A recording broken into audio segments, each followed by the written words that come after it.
So what we want to do is cultivate cultivate a capacity for kindness. So, close your eyes.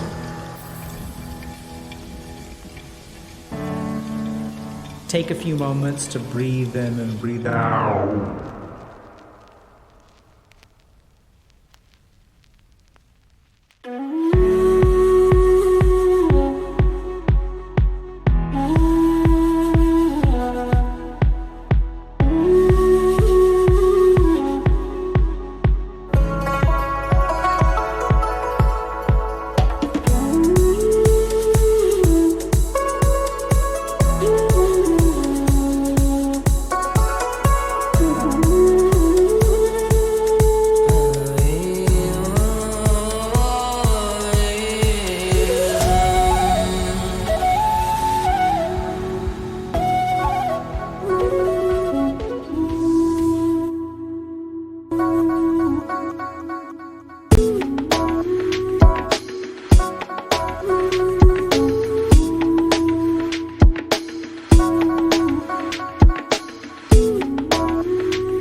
Alrighty, chat. How's everybody doing today? Welcome to another Healthy Gamer GG stream. My name is Alok Kanoja. Just a reminder that although I am a psychiatrist, nothing we discuss on stream today is intended to be taken as medical advice. And everything we're talking about on stream is intended to be for educational and entertainment purposes only. So if you all have a question, concern, please go see a licensed professional. And that's where you should be getting your medical advice. So super excited today because we're going to be interviewing the one, the only, the Ironmouse. So excited about that, you know, so we'll learn a little bit about what it's like to be a VTuber. And, you know, so that'll be cool. Couple of other quick announcements. I think we're going to do like most announcements and stuff at the end, I believe. So let me, yeah, but how y'all doing? Y'all good? Everything good? Yeah, I'm glad y'all are liking the new music. Y'all vibing with it? Bring the music back. Okay, we'll set up. I think the music is, am I correct? It's made by people from our community, actually. So, I think so, right?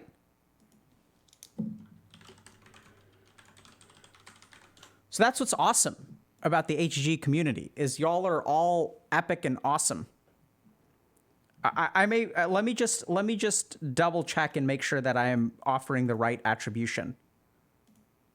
Yes, this is music that's made by our community. So let this be a lesson to all of y'all out there that if you think you can create something awesome, don't let your anxiety or fear that someone else can make something better get in the way. Create your own awesomeness. And be who you are, right? Accept yourself and then like work on it. And I don't know if this was made as kind of a collaboration or what, but it's pretty hype. Yeah, so maybe we'll like play, I don't know, we'll figure out, I'll start the stream so that y'all can vibe out to it earlier. Okay, let's hop into our interview with Ironmouse. So let me do this. Okay, and then I'm gonna do this. And then I'm gonna do this. And then, hello? Hello? Hey, can you hear me? Yeah, I can. Okay, does that sound okay? Can you count to 10 for me, Ironmouse? 1, 2, 3, 4, 5, 6, 7, 8, 9, 10. Okay, awesome. Thank you so much. Hey! I'm going to just put on my headphones, which are kind of scuffed. Whoa. But that's okay. Just so that we don't get... Can you say something for me? Something. Awesome. Perfect. That's so good. Okay, let me do this. I just got to figure out... Okay, we're gonna full screen that, and then we're gonna go. Oh, I can't see you though. Is there Oh, something let to me. see? Yeah. Let me see. I Let me just make sure realized I I was don't. about to interview myself. Let me make sure I don't show anything weird. Are we not supposed to Uh. be showing weird things? Oh. Well, we can if you want to. Um. Uh. Hold on. I'm learning how to. Oh, here we go. There I am. Hello. Oh wow, that's cool. Welcome, Yeah, you Iron can see Mouse. me now. You're you have a tail. I do. I have a tail and I have wings. I can make them go away. Oh, oh, that's cool. But whatever makes you feel comfortable. And Oh, I feel. Okay. so so let's start by what do you want to what would you like me to call you today? What do you go by? Well, you can call me Mouse. Okay, Or Mouse. Mousy. It's okay. Yeah. And thank you very much for speaking with us today, Mouse. Oh, thank you. Thank you for having me. I am honored to be here.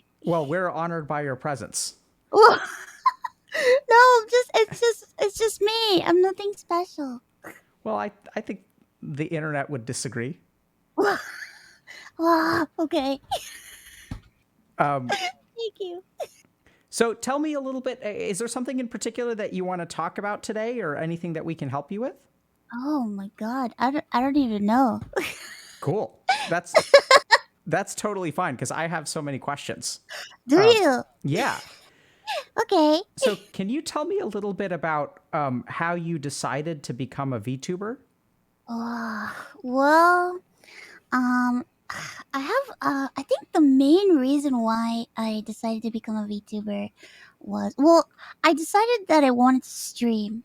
Because I was really lonely and I wanted to make friends, and I did not feel comfortable being on camera because I have a lot of health problems. So I was very apprehensive about being a flesh tuber, as I call it. Mm. I just I did not feel comfortable. I have a bit of a long history with not feeling comfortable with myself. Hmm. So a friend of mine actually suggested to me that they were like, "Oh, there's this program that you can use, and you can be like a character. You can be an enemy girl." And at the time, I saw there was another VTuber. Her name was Kizuna Ai, and she was like a really big thing. And I was like, "Wow, if I could do that, I would love to do that." But I just figured it would be like it would cost a lot of money. But a friend of mine got me a program, and I was like, okay, well, maybe I'll try to start the streaming thing as an anime character. Hmm. And I did. And it was a lot of fun. At first, I don't know. I just did it because I wanted to make friends. And I was just like really nervous to be on camera. And here we are now. Yeah. So tell me, what was your experience? Help us understand how we got to where we are now and what where now is. So what was it like when you first started out?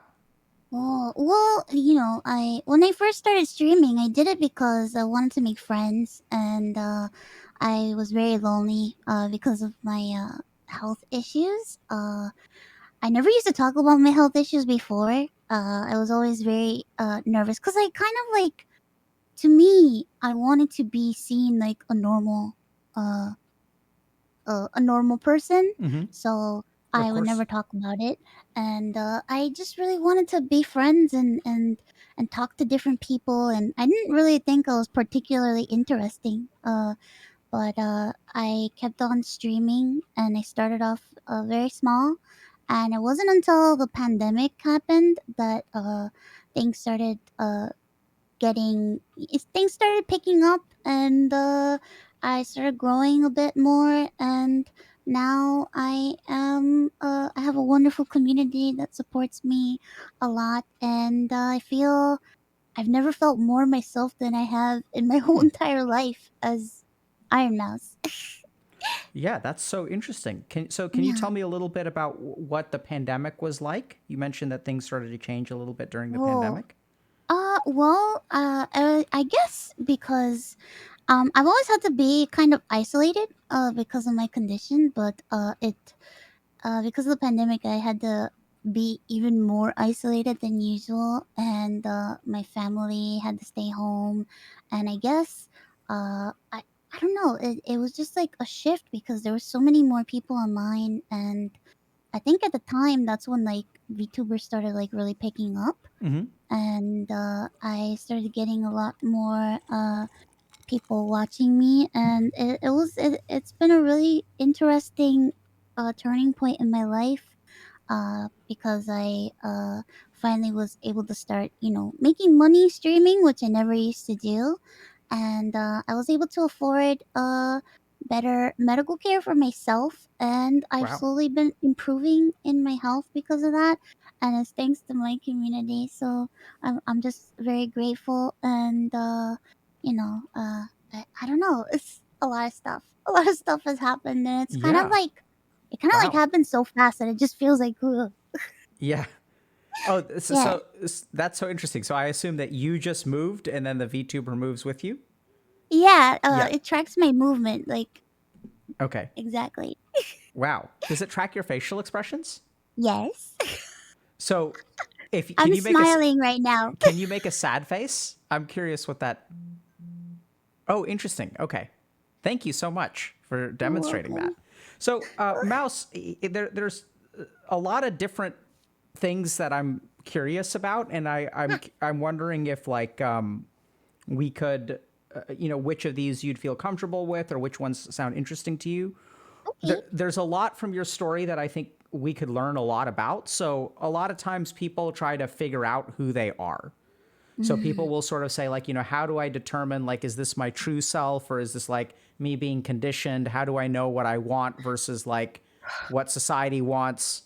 So there's a lot of stuff about identity and yeah. who we are, and so it's so interesting to hear you say that you feel more like yourself than you've ever felt before.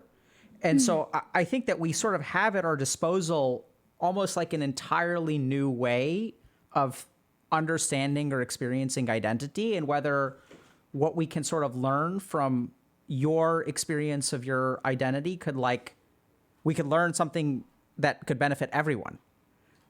yeah. So that's like one thing. You mentioned early that you were really lonely and kind of nervous and you wanted to make friends and stuff. And so I was a little bit curious about that and what your experience of streaming with like that was like.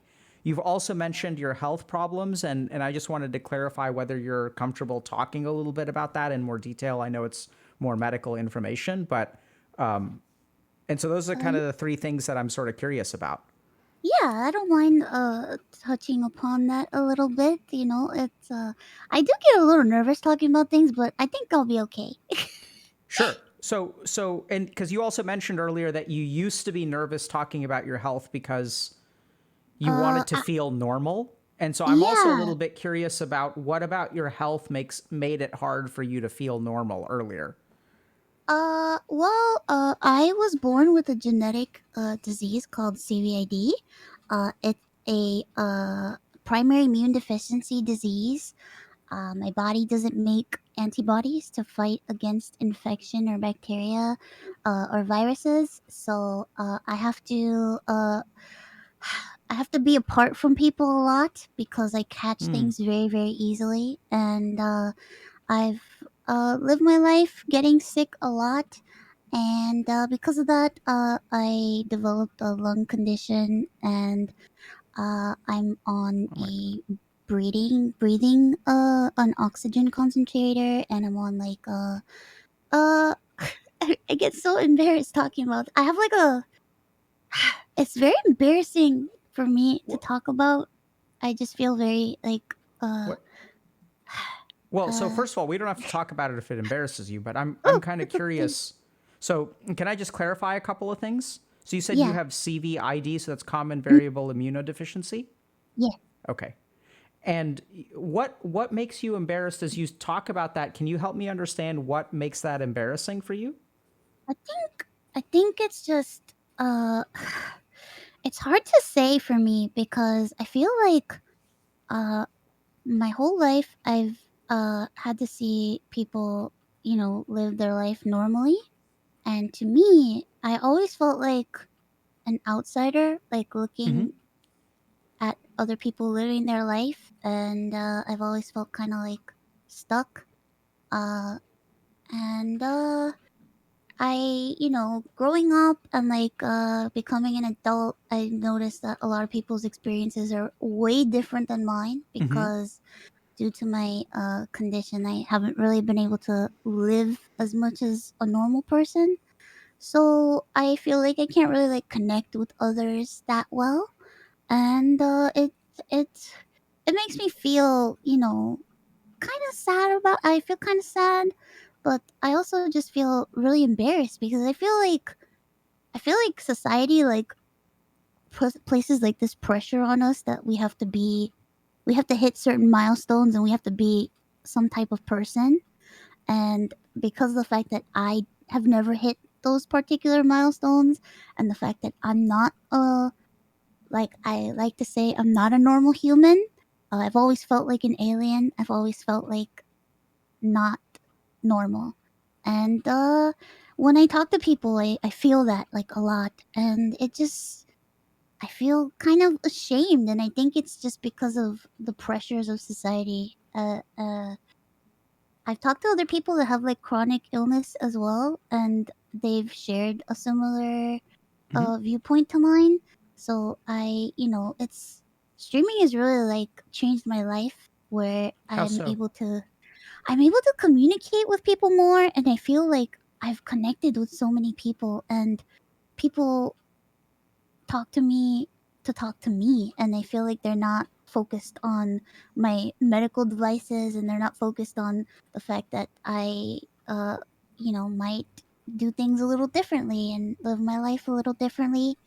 And it's really nice. It's really nice to have somebody treat me normally and not like I'm about to like break at every step, I don't Yeah. know. Wow.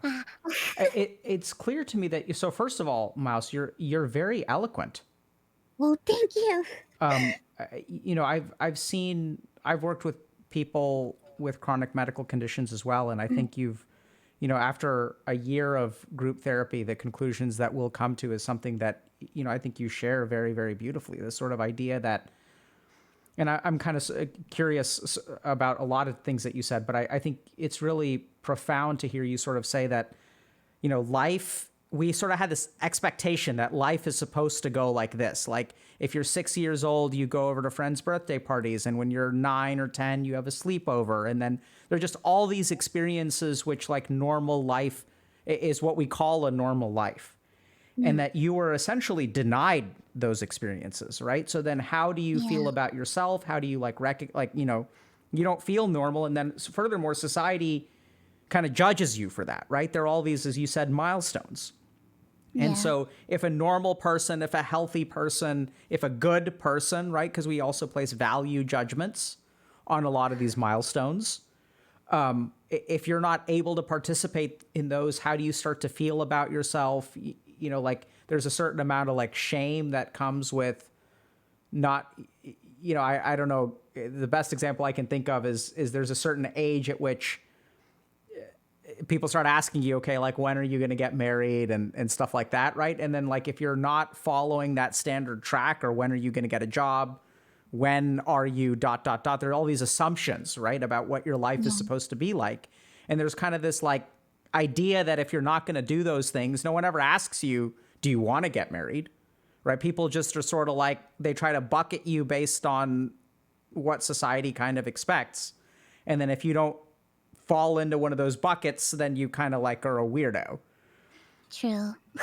And so it's really interesting to hear you kind of share your experience about being an outsider. Yeah, I've had I've had a lot of time to myself. Uh huh. I've had a lot of time to think about things and to reflect, cuz it's like when people with my condition like as much as sometimes the medical system wants you to believe that you don't have time. Sometimes all you have is time because you kind of like when you live the life that I've lived where it's like I'm basically isolated most of the time. It feels like a moment is like forever and not it's like time is like so strange because it feels like a day can be a month, but a month can be a minute. It's so weird. And I've had a lot of time to think about myself and to think about all the stuff that I've been through. And it's Can a lot of thinking.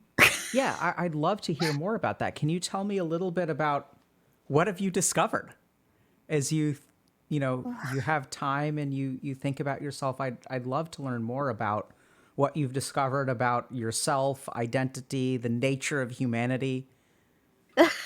I mean, I don't think I have any good answers because Why uh not? Why do you think you don't have any good answers? I don't know. I just feel like I'm not experienced enough. I feel like I'm always learning and I just have horrific self-esteem issues. It's pretty bad. But it's because of everything that I've been through. I feel like when a person has to deal with a chronic illness their whole life, it's like there's stages of like disease process where it's like at first it's not that bad, but then when the severity Mm. increases, things start getting taken away and What do you it's mean by that? traumatic. Well, it's like you start feeling like you're losing things, like you're losing your freedom and you're losing your ability to do normal human things, which is something that I experienced. Basically, because there was a moment in my life where I was kind of normal and my life was, I was going to school and Hmm. I had friends here and there, but it wasn't like as normal as I wanted it to be. But as I grew up and I got older, my the severity of my condition got worse, and I slowly started like losing things. I started losing the ability to be able to go out, connect with other people. Uh, I had a moment of my life where I couldn't really speak. I had a moment of my life where I couldn't walk. I've Wow. had very traumatic experiences happen to me where it's like you just feel like everything's just being taken away from you and you have to kind of like you have to learn how to be you have to learn how to accept the fact that you're not the same person that you were before and you're going through changes and you may not like the changes, but unfortunately this is what's happening and I've had to try to like pick up whatever pieces of myself I had left to be able to continue and to be able to be here right now. Yeah. What's it like to have things taken away from you? Like that uh, sounds horrifying. it's like a nightmare. It's very scary. Uh, but it's it's something that I couldn't stop it from happening because when you get diagnosed with something and they tell you, well, in this amount of time this is what's going to happen and this is what's going to happen and eventually this is going to happen and you kind of know what's going to happen, you kind of expect things to happen, but you're not truly prepared until it starts happening.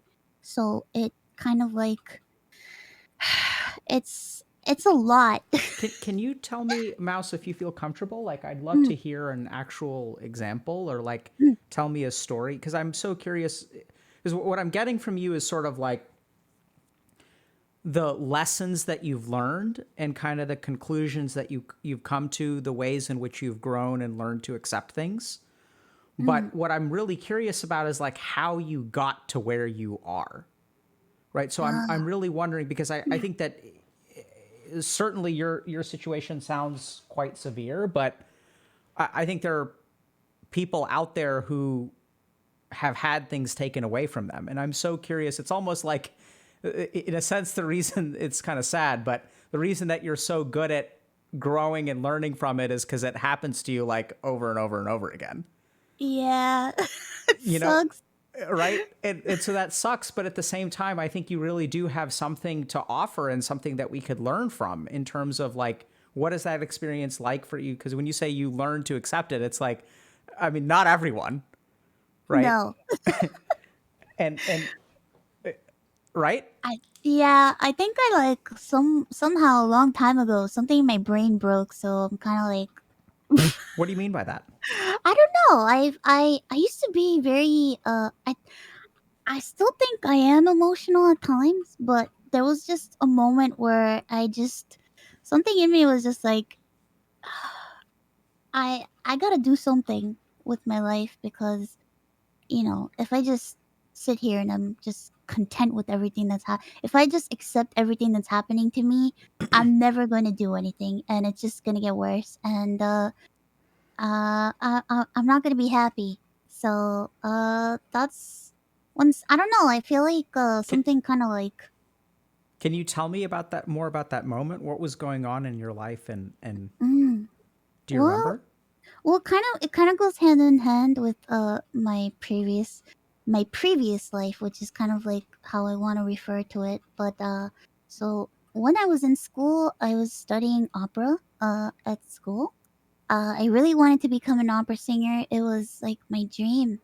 And when my condition started getting worse, unfortunately, I had to quit school and I had to quit singing. And I just thought, this is it for me. That's it. There's nothing else left for me. Uh, I'm just gonna fade away and never accomplish anything in my life.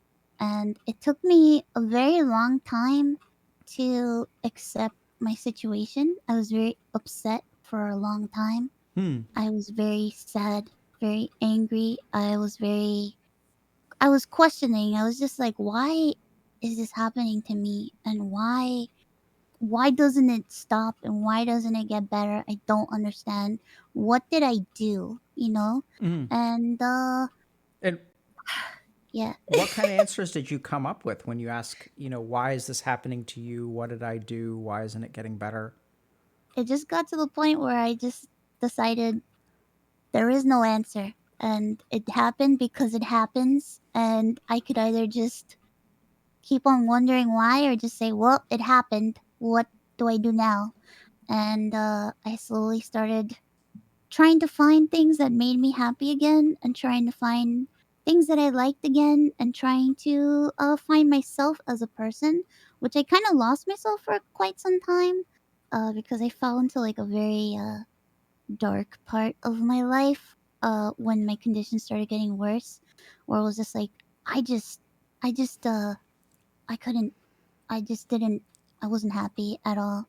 But with that's why with streaming slowly I found myself again. I was able to talk to people, which is something that I really wanted to do. I really wanted to connect with people again and feel like I have friends and I wanted to I don't know. I guess like try to like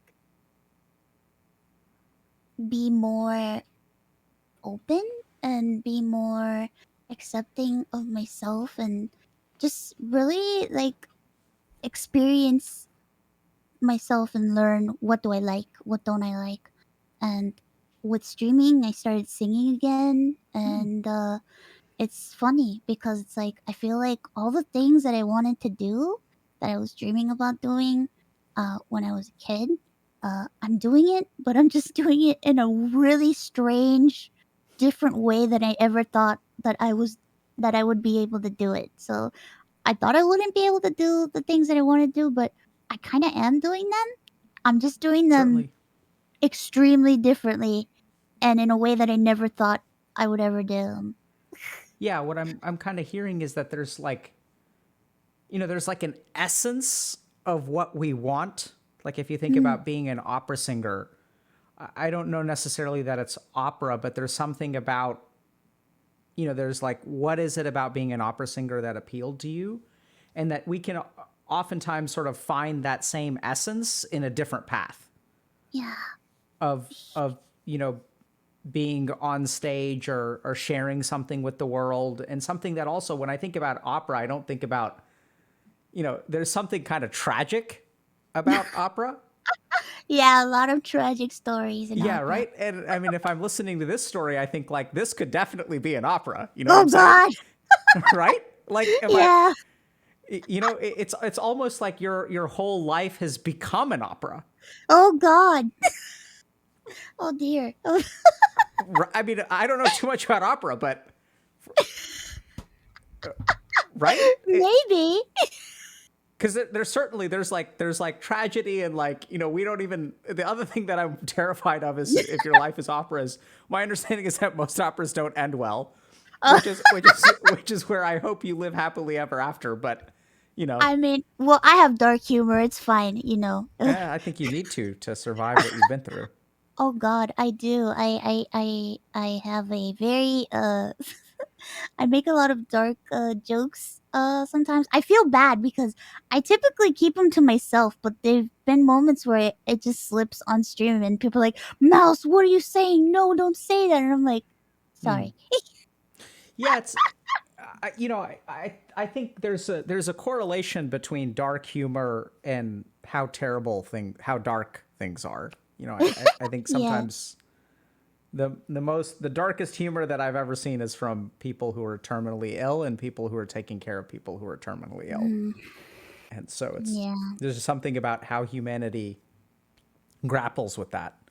But yeah, so that's so interesting. So what I'm kind of hearing is that in a sense you're living your best life like kind of right now. Kind of, yeah. I'm still going through a lot of things. But I've I've never felt more. I feel alive, and it's something that I haven't felt in such a long time. I didn't even think it would ever be possible for me to feel alive again, and I feel like I'm actually living my life, and I don't feel like a spectator anymore. Because Yeah, I felt watching like from I the was like, outside. yeah, I felt like I was. It's kind of why, like, it's funny because I kind of tied in my life into like my VTuber lore, because when you're a VTuber, you're kind of playing a character, and my lore is kind of like my real life, where it's like, I'm What do you mean by so lore? my character, my VTuber character, I am supposed to be Satan, and I was trapped in a box in hell, and I was released from a box in hell, and now I live on Earth, and I uh am a live streamer, and in a lot of ways, it's kind of like a parallel to my real life because I've always felt like I was trapped in a box, Certainly. and it's a way that I've been feeling my whole life, where it's like I feel like I was inside this box just looking at everybody living their life and seeing my family go through their lives and experiencing things, and I'm just watching everybody do all these things, and I And can't now do you've them. been you've been unleashed upon the Yeah. world. Yeah. And so you're taking the internet and the rest of the world by storm. I'm gonna take it all. Yeah. Or not, I don't know. Yeah, that's so interesting. I wonder I mean, you talk about this person as a character, right? Hmm. Your mouse as a character, but what I'm kind of hearing from you is I don't know. I mean, it really makes me wonder about blurring the lines of what's real and what's Yeah. fake. She is me. She is me. I am her. It's just a more I feel like Mouse is like she's just a me dialed up to like 100, which I'm dialed up to 100 all the time anyway, but this is like Well, more. I mean, I would imagine, and here I'm just tossing this out that I think there are parts of you Mm. that sound like they're dialed up to 100, but I imagine that mouse also helps you dial down parts to 0. That is true. Yeah. That is very true. It's Um, like we go hand in hand. yeah. Makes me wonder a lot about just, quote unquote normal people and Woo. and whether I think sometimes we may take it for granted how much we're actually doing what you do as well. I think you're closer to normal. The more that I talk to you, I mean, I don't think you're weird, really, or I have abnormal. people tell me that all the time, but it's just something that I felt. I've always felt like I was not a human. I felt like When did a you start feeling that way? a creature. Uh, I started feeling like a creature. I want to say since I was like 4 years old, when I could like. I feel like at 4 years old, I officially like was aware that I was alive.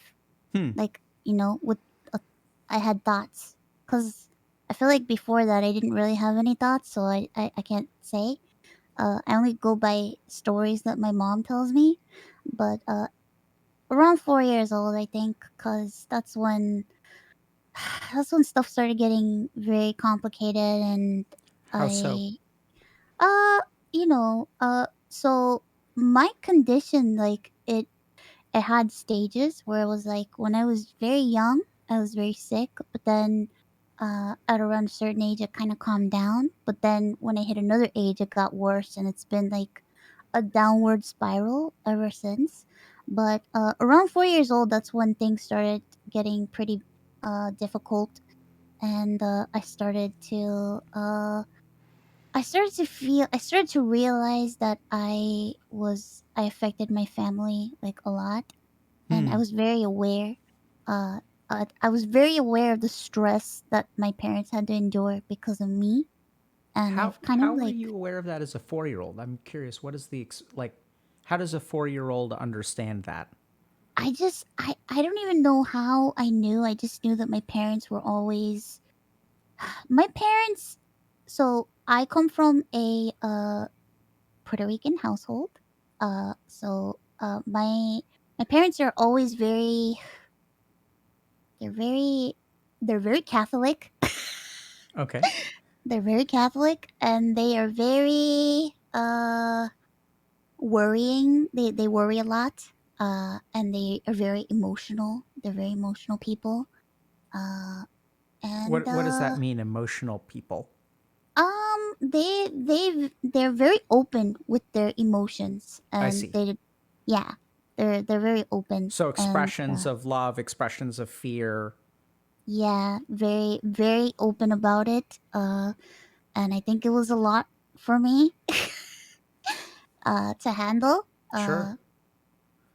I appreciate the fact that they were very open with me, because I feel like it made me aware of their feelings a lot, Hmm. and I don't know. I feel like there was some good in it, but I also feel like it was kind of not that good. How so? Uh, because I felt a lot of pressure, uh, growing up because of that. Because Pressure I to do what? pressure to be healthy, so that my parents wouldn't worry about me because I felt like a burden on my family my whole Hmm. life. So Uh, I'm yeah, almost I can imagine that you maybe felt responsible for their stress. yes, Like maybe if you were healthier, they could all relax and chill out and wouldn't have to cry or other things. yeah. That's part of the reason why now, I take care of my parents so much. I I am doing everything in my power to make their old old age years be as comfortable as possible. Because I just felt like I was um I was very rough. I was a very difficult child to have. Help me understand what made you a difficult child to have. Um, uh, I, there was a lot of moments with my parents where they were worried about me and worried about my health, and I saw things growing up where uh, my parents were very desperate to see how they could fix me, and they didn't understand why I was born this way. Uh, they felt, there were moments in private that I witnessed that I know I wasn't supposed to see, where my mom felt like she did something, and that's why I'm the one that was paying for it. And I think it's because of like the whole Catholic guilt thing, you know. Yeah. So there's a lot of like Catholic guilt going on, and I was taken to a lot of like faith healing, which was very shame on them for preying on my mom, Well, because it made me very sad. can or do you feel comfortable talking about that? I find myself being very curious. Um, I could talk about it a little bit. I don't want to go too much into detail, but when my parents were they tried everything. My mom thought, oh well, if I take her to this prayer circle or this healing thing, she's gonna be fine. Or oh, somebody from church said if I just get her like this type of plant and I make it in like a tea, she's gonna get better. And it was just like a lot of like things where I could see growing up, I could see the increasing amount of stress that was weighing upon my mom, where she felt like she was trying everything and nothing was working. And it just grew more and more anxiety in me, uh, to the point where I was just I think that also attributed to the amount of like guilt and embarrassment that I felt because I just kept thinking, well, if I try what they want to try and if it works, then that's great and they're going to be happy and it's going to be great and it's going to be fine. But unfortunately, that's not how things work. And, I've had to feel guilty for a very long time.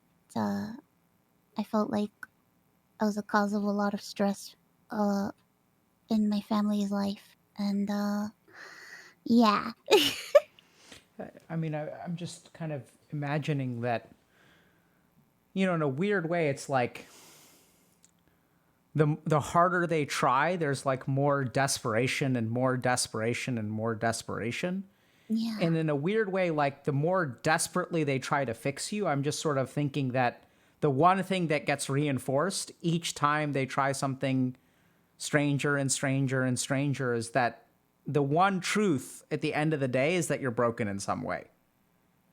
So in a bizarre way, I'm almost wondering if like that's kind of what gets reinforced there, right? Which is like, and then you're sort of left with this burden of you see your parents like bending over backwards and doing this and that, and like they clearly want you to get better, and you really want to get better, but you sort of can't. But you kind of feel like responsible for not being able to. Yeah. Yeah, that's basically what I went through. I felt very responsible for a lot of pain that my family went through, and in turn, I had my own pain, but then I also had the pain that I felt Sure. like I was inflicting upon others because of my issues. And it was just a lot of it grew a lot of like self-hatred in me, and my self-esteem suffered so much because of that. And I it took a very very long time for me to learn to begin to like myself, because I can't really honestly say that I love myself yet, but I do like myself a little bit more than I used to, because I really used to hate myself like a lot. How did that start to change for you? Um, I think for me, it took some time. I think in starting streaming and then becoming a VTuber, I was really able to connect with other people, and I got to know other people. And I feel like in learning, more about other people, I learned more about the things that I liked, and I learned more about myself as a person. And everybody was so nice to me, and I it it was almost like, people would be like, oh Mouse, you're so funny, oh Mouse, we like you. And there were so many like wonderful words from people that I've like met, and in my brain I would always be like, yeah, that's not true, they're just pretending to be nice or whatever. But I don't know, I slowly started to see myself in a different way. with the help of my community, and I'm really thankful for that. And I've met a couple of really wonderful people that are also like streamers and stuff and creators that I've gotten to know privately, and we've become really close friends. And it's like it's just really nice to be able to talk to other people, because I feel like in learning more about them, I learn more about myself. And I don't know, I can't really like pinpoint when I started feeling differently. I just know that slowly, without even realizing it, like I started liking myself a little bit more. I don't think I'm completely there, but I definitely don't hate myself anymore. But I don't love myself. But I'm in the middle. I'm getting there, I think. Yeah, I think that's actually very, very important. In a weird way, like if you were frustrated with yourself for not Mm, loving yourself already, that mm. actually like moves you more towards self-hatred. Yeah, Does that kind of make sense? And so in a I weird think way, so. like accepting yourself for not being able to love yourself is actually like the way to move towards self-love, Yeah, right? yeah. It's kind of weird, but that also we can slip into this sort of thing where it's like, well, I'm supposed to love myself. Like, what the hell is wrong with me? I can't love myself. I think I was just like very.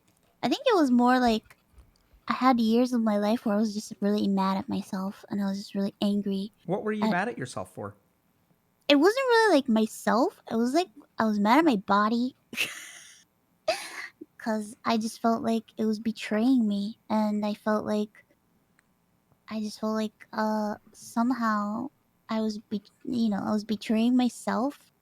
And even though it wasn't anything that I can control, it things happen, and it took me a very long time to learn to accept that sometimes shit happens, and there's nothing that I could do to change it, but the way that I react towards the change, that's what I can control.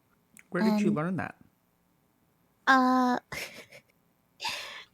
it's just something that I've learned over time, I think, because I just felt like there was just something that I needed to change, because I was very unhappy, and I just didn't want to remain alone and upset. I hate saying angry. I don't like saying the word angry. I don't like using the word angry. I Oh yeah. always say upset for Mm-hmm. some reason. Anger scares me for some Yep. reason. Not sure why. we we I'm not sure we can why. understand. I mean, I have a hypothesis there, Ah! but we don't have to go there if you don't want to. I'm steering Yeah, clear of that. maybe we won't go there. Yeah. But yeah, I don't know. I've just learned that I could control the way I react to things, and I mean sometimes I can't control it, but I try my best to. But I don't know. I'm just really weird. What? I What? think I'm just weird. Why? Like I don't weirder than know. normal people? Yeah, I think so. Why do you think that? I mean, I respectfully I disagree, but help me Do you? understand why. Yeah, oh yeah. Why? So,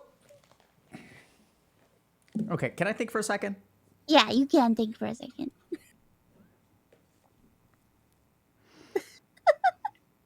I'm a confusing individual. I'm sorry. No, I mean, I don't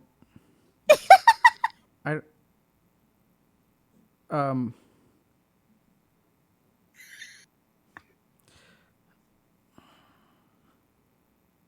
What's so funny? I like to laugh.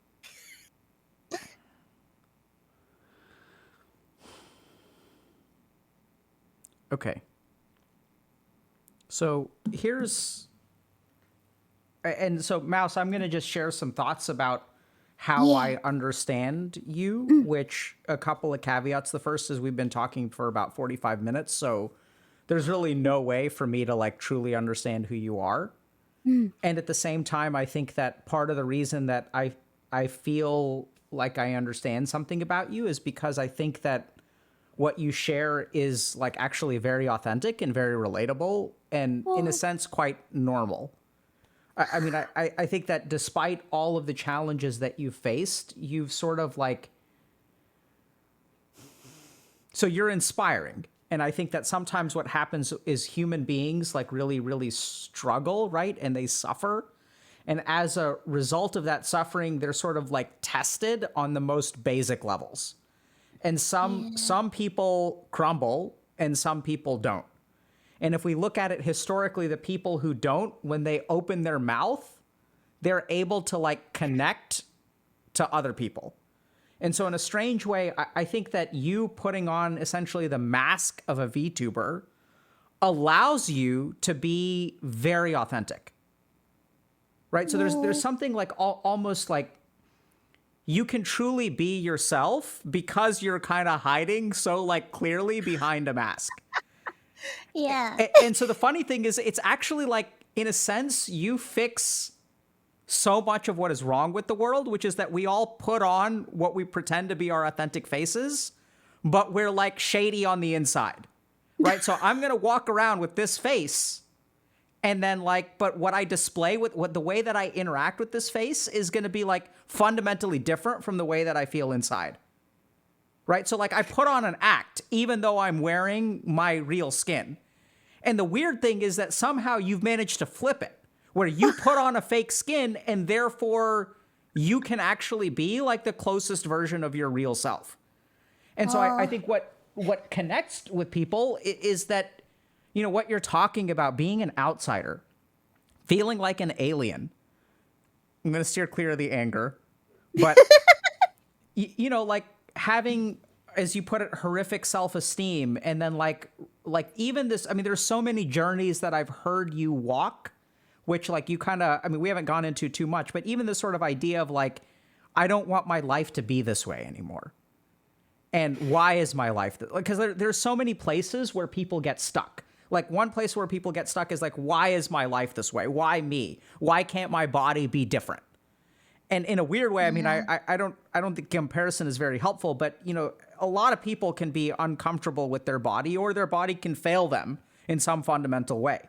And so people find themselves asking that question. I just don't know that everyone makes it through that. Right? So some people never, like some people develop an eating disorder or like some other, you know, some problem. And then they just kind of like, they're sort of stuck there.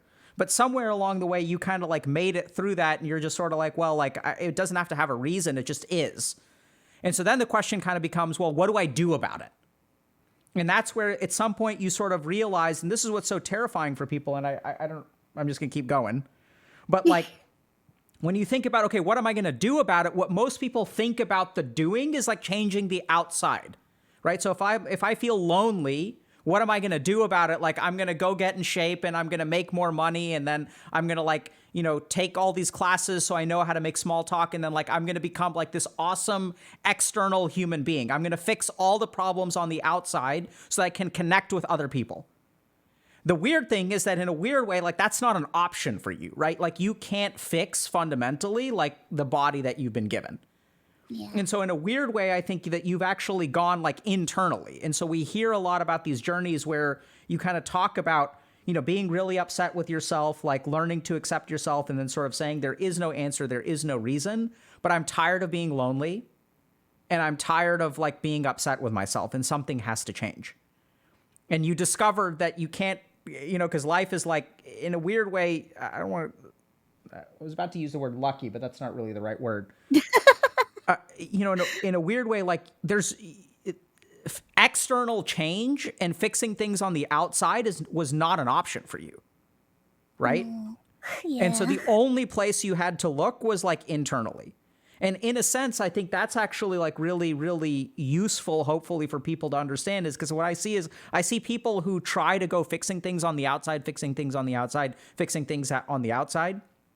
I recently, for example, was talking to someone who, you know, was thinking about traveling to India and getting surgery so that they could get their shins lengthened. They felt they were too short and they could get like, they could literally like, there are surgeons in India that will break apart your bones, insert rods and make you like 3 inches or 4 inches taller. Yeah, that's a year recovery. That's rough. That's a year. I mean, some people don't recover at all. Like some That's people have lifelong pain from that kind of oh surgery and man. debilitation and stuff like that. But it sounds like you're knowledgeable about it. Just Oh, I know a lot of things. oh yeah, I can see that because you have infinite time, right? You have nowhere to go. But Yeah, I've experienced a lot of medical things, and I've seen a lot of stuff, and I've it's so strange because like through the medical system, I've met a lot of inspiring, interesting people, and it, it's didn't really like think about it as connections until now, you know. what do you mean by that? What do you mean by connections?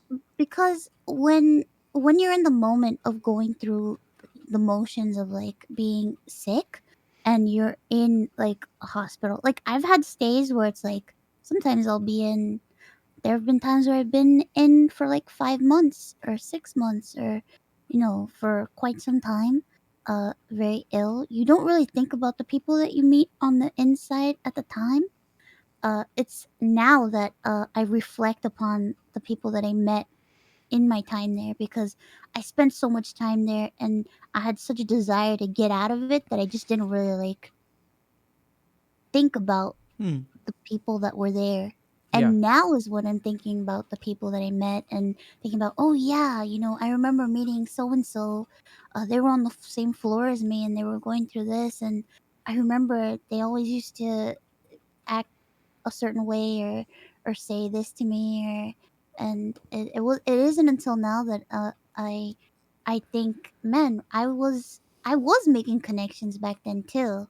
I just didn't see them as connections because to me people I would meet in the hospital was such a, like a final thing to me. I didn't really think about that.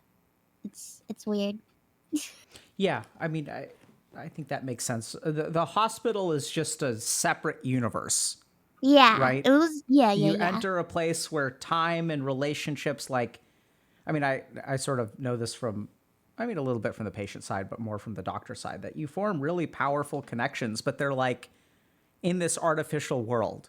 Mm, And I still remember patients that, I'd grown very, very close to and just learned so much from that had such a profound impact on me becoming the person that I am today. And I've like, you'll see them every day for a month and then you'll never see them again. Like I haven't seen them in a yeah, decade. So it's kind of weird. it's like a parallel universe. Yeah. But I think it's so interesting to hear, your experience of like being an outsider. I'm kind of curious. Do you feel like an outsider now? There are times that I do. It's strange because for the most part, I don't feel that way, but I do at the same time. But it's not as bad as I don't necessarily see it as a bad thing like I used to feel back then. Like I'm very much aware that I'm not like other people, but I also feel differently. It's so hard to explain to me because I have moments where it's like, oh, I'll be talking to another streamer, or I'll talk to a friend of mine, and they'll talk about taking a trip and doing certain things, and those are just some things that I just might never be able to do, and I'm very much aware that there are things that I might not ever be able to do, but that's okay because I'm doing other things, and it's strange because it's like I feel different, but I don't necessarily feel like an outsider. It's weird. Yeah. That's interesting. I wonder if this is where sometimes what I'm sort of hearing is that you may still actually kind of understand and in a weird way feel like you're an outsider, but it doesn't cause you suffering anymore.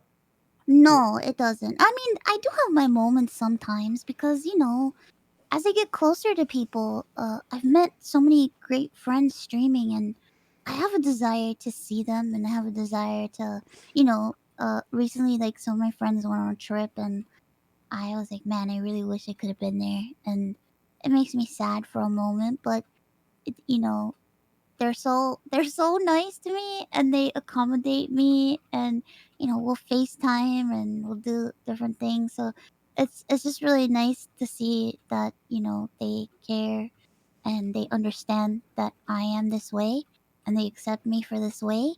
And I'm living my life a little differently, but I'm a human. Yeah, I mean, or very Yeah. differently, but you know, yeah. Any Yeah. questions for me?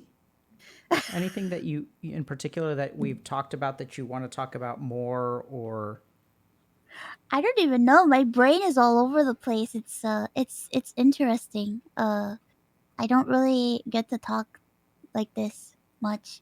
what does like this mean? About my feelings and my thoughts and my life. I don't really dive into it too much. I've only recently started talking about my illness on stream, cause not just because I want people to see me normally, but also because of the shame thing. But it's like I just I'm also very much aware that when sometimes you just can't talk about these things because they're very heavy and it's difficult to bring them up and it's difficult to talk about on stream, and people come to watch sometimes because they want to escape and they want to have a good time and not necessarily listen to me talk about stuff like this. Yeah, certainly. The thing that made me laugh a little bit is it's difficult to bring up. It's like, Yeah, hey, how are y'all doing today? Well, I'm filled with an internal existential crisis about why my body fails me at so many levels and I'm yeah, not able to have a normal human life. How are you yeah. today? Like, hey guys, I had like a horrific infection and I lost my voice for a year and that's why I sound funny. And I'm currently anxious about my life every day and in a panic. So how are you doing? Yeah, right? And I think that kind of goes back to, but I think that goes back to the mask that we put on, right? Yeah. So we ask each other all the time, like when we're moving around in our what is it, flesh tuber? When Yeah, I'm I'm a flesh tuber. when I'm a flesh tuber, and I don't even know if the tube. So if I'm just interacting with someone at a grocery store, am I a flesh tuber then, or am I just a You're in your flesh prison. flesh prison? So Yes. when I'm in my prison of the flesh, which is a I don't even know what to think about that, but because we don't share who we are, right? Like when we are No. struggling, Mm. or if we aren't sure about what we're doing in life and stuff like that, people ask you, how are you? And what you sort of say is like, oh, I'm good. How are you? Yeah. And so it kind of makes sense. And that's where, like, at this point, I'm kind of wondering about a couple of things, Mouse. Like, Yeah. I have other questions, and I also have kind of other, yeah. Is there something in particular that you want to talk about more, or anything that I could help you with? I don't know. You can ask me anything you like. If I don't feel comfortable, I just won't say anything. Okay. So let me offer like a couple of different options and Okay. let me know what, if anything, if you want to talk about the stuff. So let me just think for a second. So the first thing that I've kind of been steering clear of is anger, but I think Uh-oh. anger is very, very important. It doesn't have to be important now. The other thing that I'm kind of curious about is, so sometimes when I talk to people on stream, what I find I want to do more than anything else is hug them at some point in my life. Like I feel like that's really what's missing from stream, is like I just want to give people a hug. And Aw. I also remember, like, even as when I was like a psychiatrist, we're taught. I mean, I guess I'm still a psychiatrist, but when I was like doing a lot of clinical practice, we're sort of trained that we're not supposed to like touch our patients, and Oh. that sort of unspoken rule is good and is there for a reason. But I spent some time talking to my supervisors and stuff about it, and I think that like I found a way to respectfully talk about giving hugs and sort of like hugs or handshakes or whatever. And now, after having like sort of a calm conversation with a patient, we may decide like hugging or not hugging. And so I'm a little bit. I find myself being very having an internal sense of wanting to know what you quote unquote really look like, wanting to give you a hug. And I'm not saying that we need to talk about that, but it's just something that I'm I wonder just something about this bear. Like, so on the one hand, you're authentic, and I think you're very, very honest and you share your experiences very, Mm, very authentically. And I think that's actually what allows people to connect with you. I think that's what allows you to make friends. You feel connected. You don't, I'm getting the sense that you don't feel quite as lonely as you used to. Is that fair to no. say? Yeah, yeah, I do feel it from time to time, but not so much anymore, and it's nice. Yeah. So I'm just a little bit curious about, that connection between sort of like on the one hand, it's very authentic and even in a sense more authentic than you can get with two people who are in flesh prisons, because you've almost like leaned into this idea of like, this is a mask that I'm going to put on and we're all going to kind of do that. And paradoxically, when you sort of put that on is like when you get to be the most yourself, Yeah. right?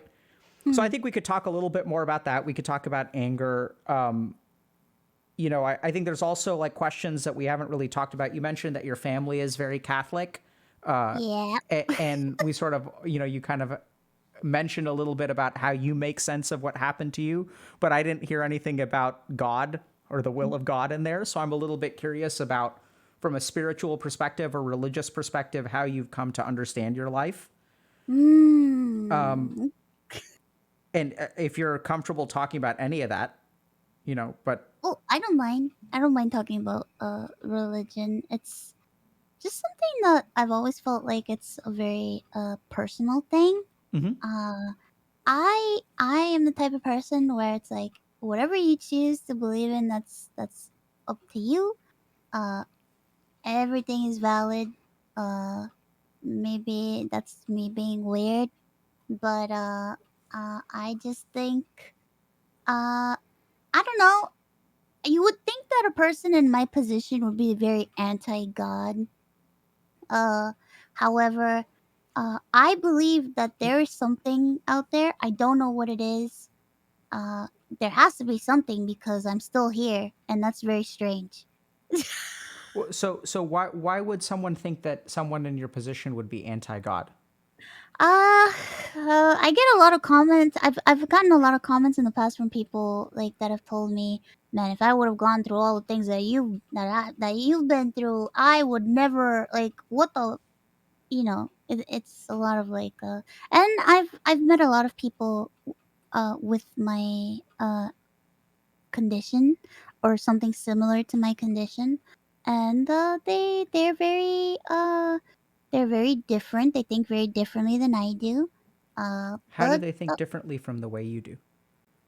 I've had a couple that they are um very anti anything and very upset, very angry. Uh and it's normal when you go through these things. I feel like it's very normal to feel that way. It's very normal to be upset. And it's very normal to start questioning existence and to start being like, what the F? What the F? Higher power? What's happening? Well, Yeah. or So, say, I don't believe in you at all. So, but that's, I don't like judge anybody because of that. And everybody's able to think whatever they want. But I just think for me, there has to be something out there because I'm still here. And that's really strange. help me understand that a little bit. I guess. I don't know. Because it's No, I like, mean, I think you feel pretty strongly about it. Why? yeah, I do. I respect my parents and their beliefs and stuff Sure. like that, and uh, but I am. I just feel like there are a lot of odds stacked against me. There have always been a lot of odds stacked against me.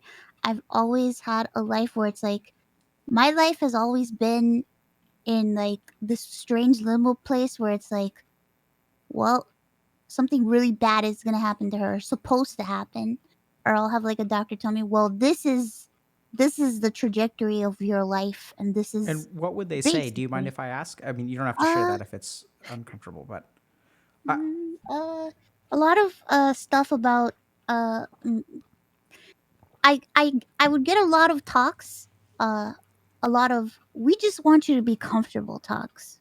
And oh, yeah, that's that's we I just feel want you. like that's So all you have how to did you say. understand that when they would say something like that? Um well, And how old were you I when they started telling you that? fairly young when it started happening.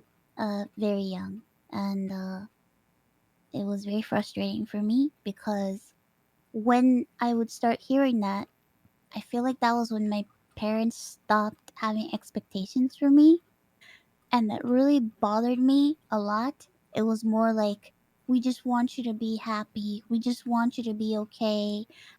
They weren't they used to be very like growing up my parents were pretty strict with me with like grades and stuff and like school. But the second I started getting the we just want you to be comfortable talks, that's when they were like, it's okay, it's fine, it's fine. Everything was always like, it's fine, it's gonna be okay. You don't owe them anything. You don't have to do anything. You're not, nobody's judging you. Like it was just a lot of like,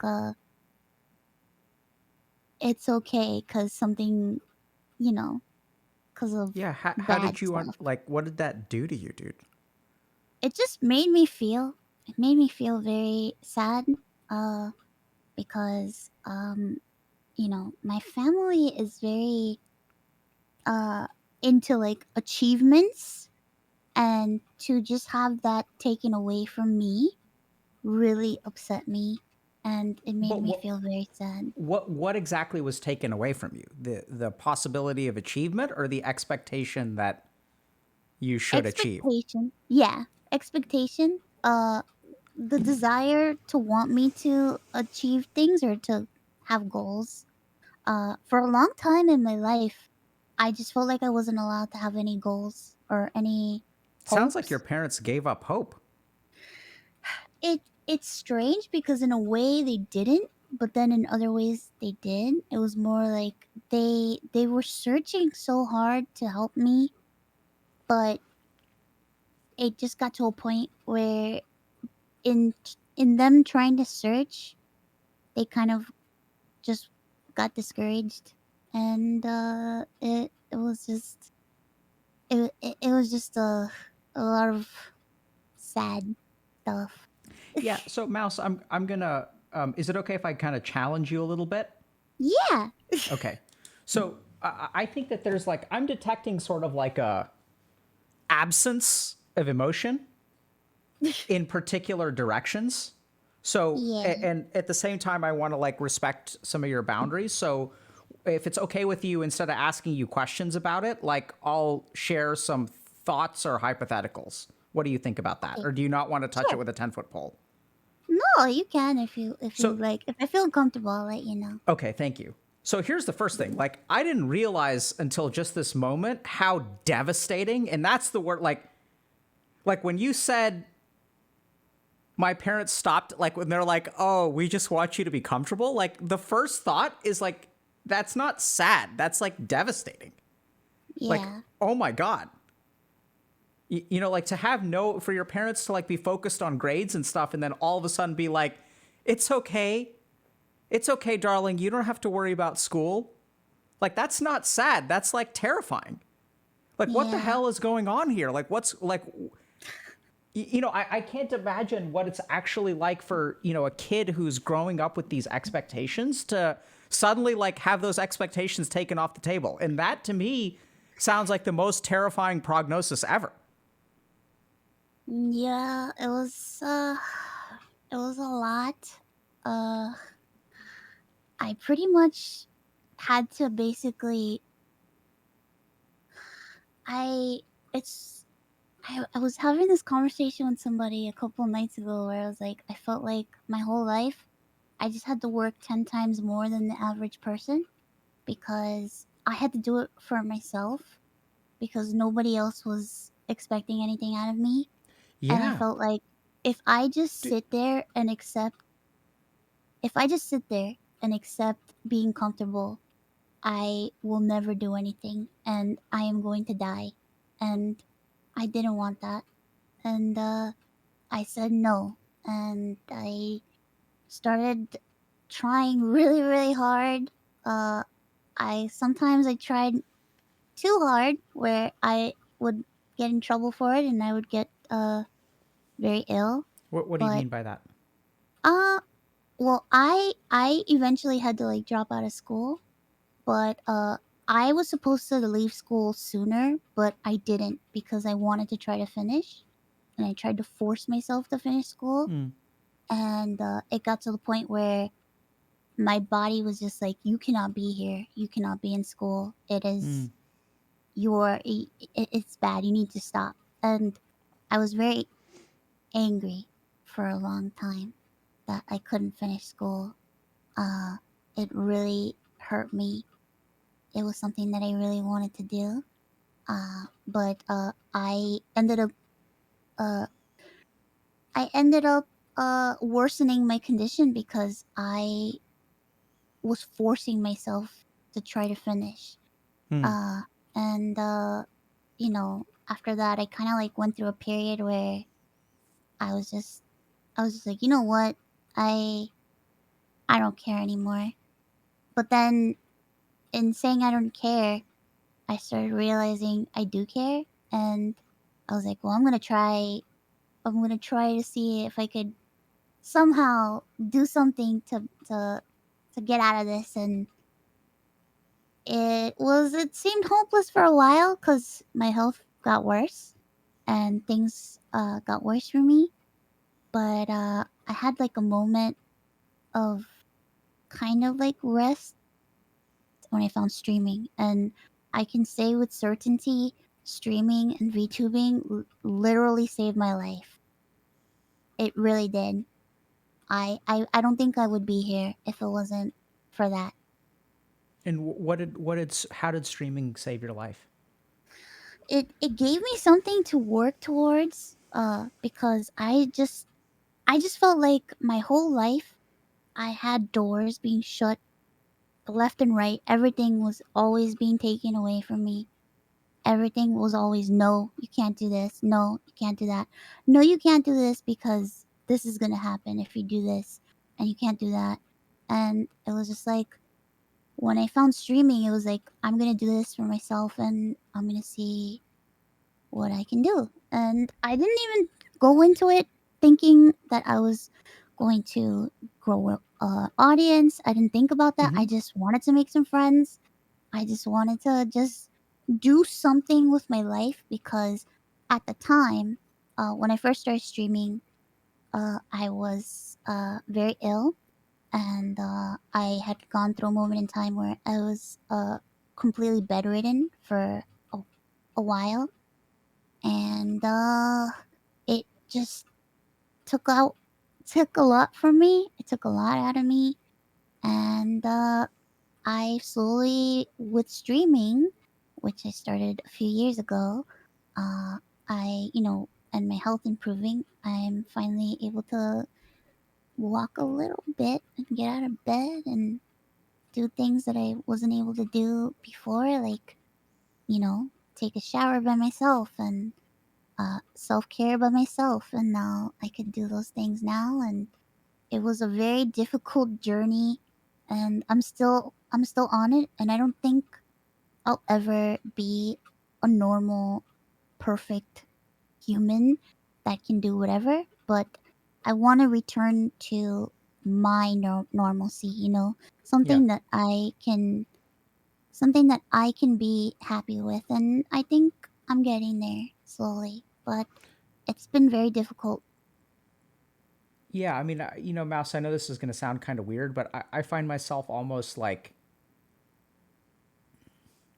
I think if you ever became a completely normal human, I think a big part of what you give to the rest of the world would be sort of taken away, because I think what is most kind of powerful about your story, at least to me, is that you don't have to be normal to find a path. It's And true. and it's sort of this idea that, like, you don't, let go of normal completely. And what I've sort of really appreciated about your journey is you kind of have like leaned into what the hand that life has dealt you. You know, and by leaning into the hand that life deals you, like paradoxically, the whole problem is that we try so hard to adhere to a standard, and that actually that doesn't work. I don't know how else to put it. Yeah. And you know, paradoxically, what works is like in a sense abandoning that standard and just trying to figure out, okay, like what am I going to do for myself? And just going back to this whole thing about no expectations, like, you know, when I've worked with kids that have really bad behavioral problems, like these are kids that have been like, you know, juvenile, you know, they've been in juvie jail like 3 times by the age of 15, using drugs and all this other kinds of stuff. What I tend to find is the most common element in their life is at some point people stopped expecting anything out of them. So adults were just sort of like, this kid is going nowhere, and there's no point in expecting this child to step up and accomplish anything. And then what Yeah. happens is children strive to meet expectations. And when we give up hope on a kid, they're going to live up to that expectation as well and start living a life that becomes completely hopeless. Because that's what we expect of them. And it's devastating. And like paradoxically, this is why like sometimes, you know, when I work with kids like that, what I'll actually try to do is give them leadership roles. And you'll be amazed at how effective that is at getting their behavior in line. Like we sort of think about these people as being incapable, but the more responsibility you give them, like it's amazing how much they step up. But someone has to believe that they can do it. Yeah. You know, I wish, I wish my parents would have been more, uh, they were always pretty, like, hard on me, but it was just when things just started getting very, when things got very difficult, it was more about just me being comfortable, and I know that they love me, and I know that they it's just it's so difficult. I feel for them. I love my parents so much because it's not easy to be a caretaker, Mm-hmm. and uh you know, especially having to be a caretaker for so long to somebody who's been so ill. It's very hard, and my parents are very old fashioned, and they do not believe in mental health uh help because they're very old, and they're from the old world. So there's a lot of they have a lot of emotions that they have not dealt with pertaining to our family situation and me. And you know, I'm just really, I'm happy that now I feel more stable in my life, that I could be a support system for them because they've been there for me for so long, and I just want them to be comfortable. And it's weird because now I'm the one saying I just want them to be comfortable and I just want them to be happy, and I know that that's what they were saying to me. What's weird And about that? I don't know, it's so strange. It's like our roles have been reversed, and it's something that we never expected.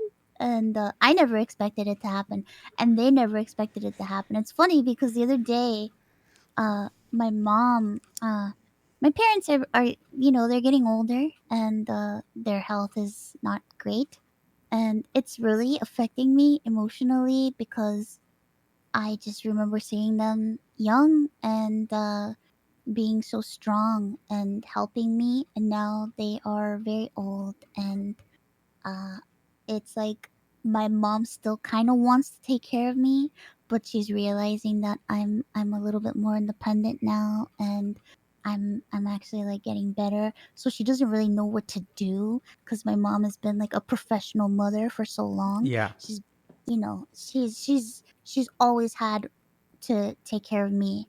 So now that I'm, you know, it's so strange that like she's like, I can't believe like you essentially you have a job now and you're working and you're making money, and it's just things that they just never expected to see out of me, that they're just very shocked, but also they don't really know how to deal with it, and sometimes, they just don't know what to do. Yeah. What about you? Do you know what to do? I don't even know what to do. I'm still trying to figure it out. Yeah. I just want I you know, I'm just very thankful for everything that they've done for me, and I just want to take care of them, and I want to be there for them and love them like they loved me, even though, we went through a lot of hard times, you know? Yeah. So let me think about this for a second. Okay. Can I share some thoughts? Yeah. So the first is like, you're going to take care, like, so in families in general, so I'm going to just talk about families in general. Okay. We don't need to go too much into detail about your family and stuff. Is that okay? Yeah, that's Okay. okay. So in general, like, what we do is what we're taught or what we're shown, really, more so than taught. And so I think that, like, in your family, what I'm hearing is that there were very clear roles. There was like a very lopsided, like, caretaker and care receiver, Yeah. right? And so this is a challenge for basically all families and all parents. But at some point, as your kids grow up, like, sometimes people will just flip, and the person who used to take care of people are now being taken care of. But a lot of times what really has to happen in healthy relationships is we have to sort of almost become like colleagues or at the same level as our parents, where there isn't really like and that just may be foreign because for such a long time you've needed to be taken care of. And is it beautifully said, by the way, that your mom is a professional mother, right? Like, so she needed to be Yeah. like a level 100 mother. Like, you couldn't be a level 25 mother. Like, you got to leave the noob zone and start being like, serious, like, end game mom content kind of stuff. I don't even know what that is, but it feels right. Right? She's been at it for a long time. It's the Yeah. only thing she ever knows. She's been It's grinding, right? She's been like, it's yeah. It's adorable, and I love her for it, and it's also very frustrating yeah. because And I want her to relax, and I just want her to enjoy life, but she's like, I don't know what to do. I don't know what to do. What do I do? How do I take care of you? And I'm like, you don't have to. You yeah, don't so have to do it much anymore. you're right. And so it's confusing because for her, it's like she's been doing this for so long, she doesn't know how to do anything else, Yeah, you she know? doesn't. And so I think it's like, I'm not surprised that you just want them to be comfortable because like when they're people that you love, so when your parents loved you, I mean, they still do obviously, but when you were growing up, they demonstrated like you kind of like in your family dynamic, what I'm sort of hearing is that taking care of someone and loving them go hand in hand, right? Yeah. That's how you demonstrate your love is by taking care of them. And so now it's kind of confusing because if you don't need to be taken care of, it's like, how does mom show you that she loves you? And furthermore, how do you show your parents that you love them without like taking care of them? Because that's what you do. And if they're getting older, that's what you sort of should do and stuff if you believe in that kind of thing, which it sounds like you do, Yeah, and that's great. I do.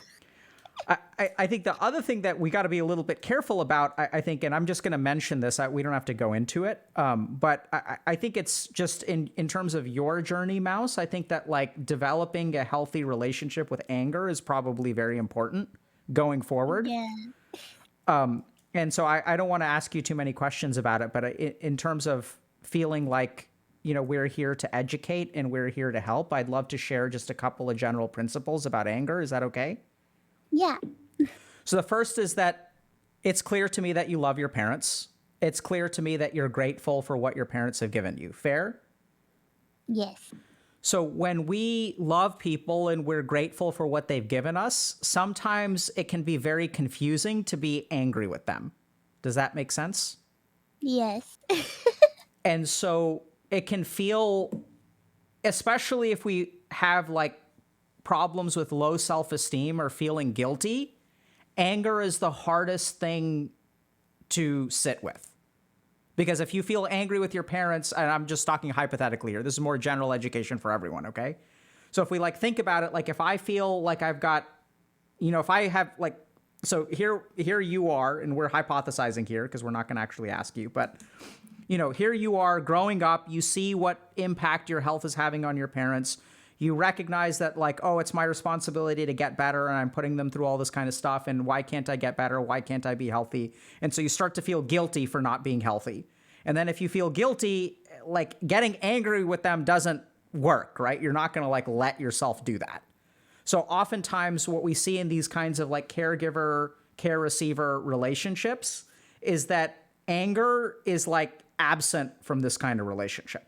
Similarly, your parents aren't allowed to be angry with you, and you're not allowed to be angry with them. Does that make sense? Yes.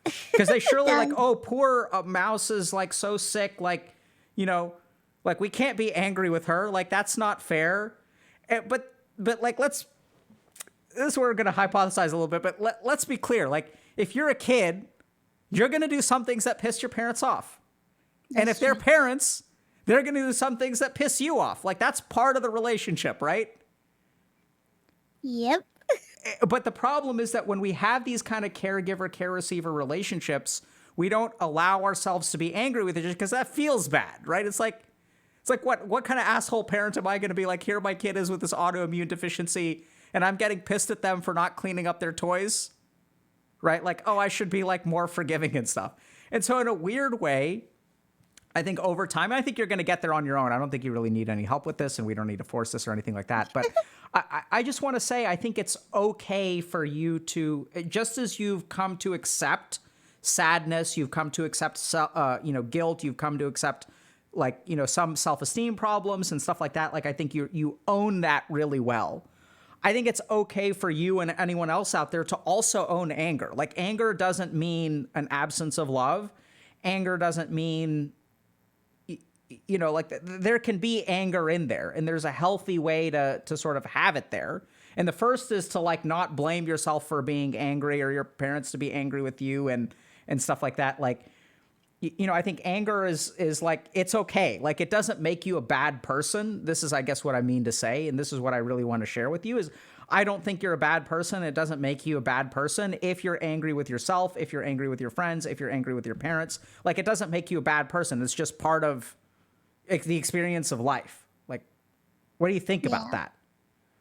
I think it's so hard for me to accept anger. I don't know. I have such an aversion to it. Like it's funny because it's like I could be on my stream and I could like fake rage.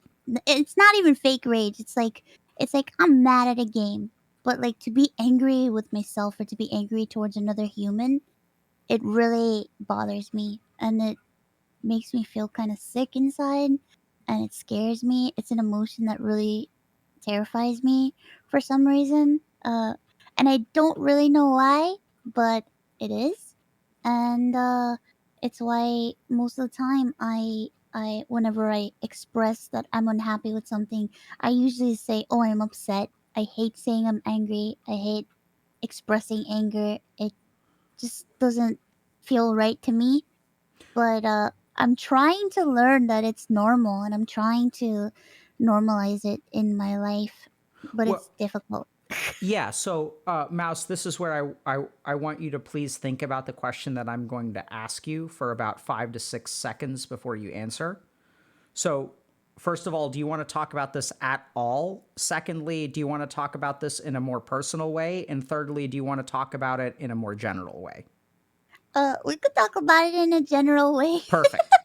Okay, so let's try to understand this. Is it okay if I'm going to ask you a couple like more academic questions. So I'm going to put on my professor hat as Dr. K. Is that okay? Yeah. So it's not going to be personal.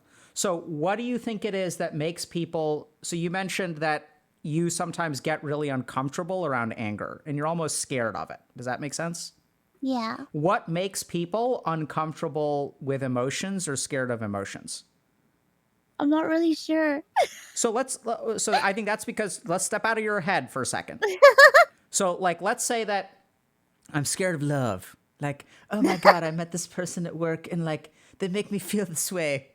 I'm so frightened. I'm scared of love. Why do you think that is? Oh, I don't know because they don't want to. I don't know. Okay. I don't know. So sorry, I may have set you up to fail there, but so this is where I think the simplest reason that people are afraid of things is because they're just like inexperienced with them, Yeah. right? So like that's the number one reason. So even if you think about, I remember when I was spending some time with some family in India many years ago, and like people in India, that my family members were like quite racist towards particular ethnicities, and then I realized after talking to them that the reason that they have these beliefs is just because they have no experience with like people of these ethnicities. Like in India, you just you've got some white people, but basically everyone is like Indian, and so I think there's just a lack of like experience or familiarity that makes you scared. And I can imagine also that if you kind of think about it, like in your household kind of growing up, that people who tend to be uncomfortable with anger grow up in places where we're not like taught how to deal with it. So we're taught how to deal with sadness. There are displays of sadness, things like that. But, I think it's like okay for you to feel afraid. In general, it's okay for people to be afraid of anger for a couple reasons. One is because anger oftentimes causes us to lose control. And sadness and stuff does as well. It just sounds like you're kind of like your sadness resistance is pretty high, Oh. I mean, it's funny because like when I told people that I was gonna come on here, they're like, "Oh, you're gonna cry so hard. You're gonna cry so much," and I'm a very strange person because I can be pretty emotional. But when it just depends on the situation, and sometimes when I talk about reflecting upon my life and reflecting upon experiences, sometimes I do this thing because I okay, I'm gonna expose myself for a second. Yes, I'm emotional, and I am aware that I could be emotional. Uh, of course, I got it from my parents. But um, I think there was a moment in my life where I would cry all the time. I remember there was a long period of my life where I spent every day of my life crying, and I didn't like that period of my life. And then I went through a period of my life where I had no emotion at all. After all that, it was almost as if my brain was trying to protect me Yeah, like a because I protective numbness. yeah, I couldn't take any more sadness and I couldn't take any more emotion. I felt like I was it was gonna destroy me. So I went a period of my life without feeling anything. I was like a zombie. And I slowly started gaining myself again through streaming, and I've cried on stream multiple times. But sometimes there's moments where it's like, especially if I feel like I'm talking about something particularly deep about myself and about my life, it's almost as if I go out of my body and I like talk about it as if I'm not in it, and I'm like observing, and sometimes it's me talking, but it doesn't necessarily, like, I can't control what I'm saying because I'm at a distance where it's like I'm trying so hard to control my emotions so that I don't cry, that I'm not controlling what I'm saying, and I don't know if that makes sense. That probably doesn't. Yeah, I don't no, know. no, I think it makes a lot of sense. I'm not on autopilot because I am aware, but I sometimes when I talk about things like this, I have this fear that if I start crying, I'm not gonna stop crying. So I don't want to cry, Yeah, of course. and I just rather laugh, and Yep. then I'll cry later. Yep. Yeah. No, I think that makes a lot of sense. So let's just try to understand that together. Is that okay? Yeah. So I think the first thing is that, when we learn that emotions take control of us, we develop systems to not lose control. Yeah. And one of those systems almost sounds a little bit like dissociation. Have you heard that term before? Yes. What's your understanding of that term? When I disassociate, uh, and It's almost as if the way that it was explained to me is I'll face something that's rather traumatic. I have a lot of trauma because of the things that happened in my life, and sometimes I sort of lose myself in my thoughts, and I tend not to focus in order to retreat into myself or out of myself, so that I'm not really present in the moment as much as I should be. Yeah. So that's where I think so. This is where we know that, for example, like through research of mental health and mental illness and trauma and stuff like that, we know that the dissociation response can be protective in nature, Mhm. and it's basically like if the emotions are too much for us to handle, our mind will kind of separate ourselves from it. And I've worked with a fair number of people who even particular moments in time where they really need to dissociate to protect themselves. And generally speaking, it's like a protective mechanism is the way that I think about it. The other really interesting thing, Mouse, is that so when I was training to become a psychiatrist, it was kind of strange because out of all of my colleagues, in a sense, I was the best at being able to understand people's experience with dissociation. So like when we would do like work with patients and stuff, and what I realized is like actually that what they were describing reminded me a lot of meditation. That in Oh, meditation, what happens is the awareness separates from the mind. And if we really think about dissociation, it's like you sort of said that you lose control of your mind, right? You're kind of like on autopilot, but it doesn't hurt you anymore. Does that make sense? yeah, it's strange because like I'm aware of what I'm saying and stuff. I just uh I'm just very aware that at any moment I could cry, and if I do cry, I won't stop crying. So I don't want to cry. So I'm here, but I'm here in a different way.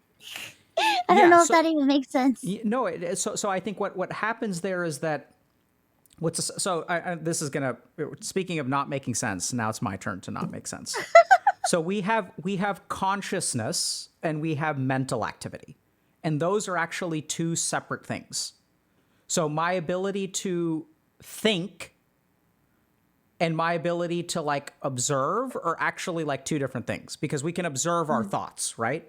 So there's like Yeah. there within our mind there's like a watcher, and then there's, or not even within our mind, actually outside of our mind there's like a watcher. And even if we look at for example, mental illness, what we tend to find is that the more that you lose yourself in your thoughts, the closer you get to mental illness.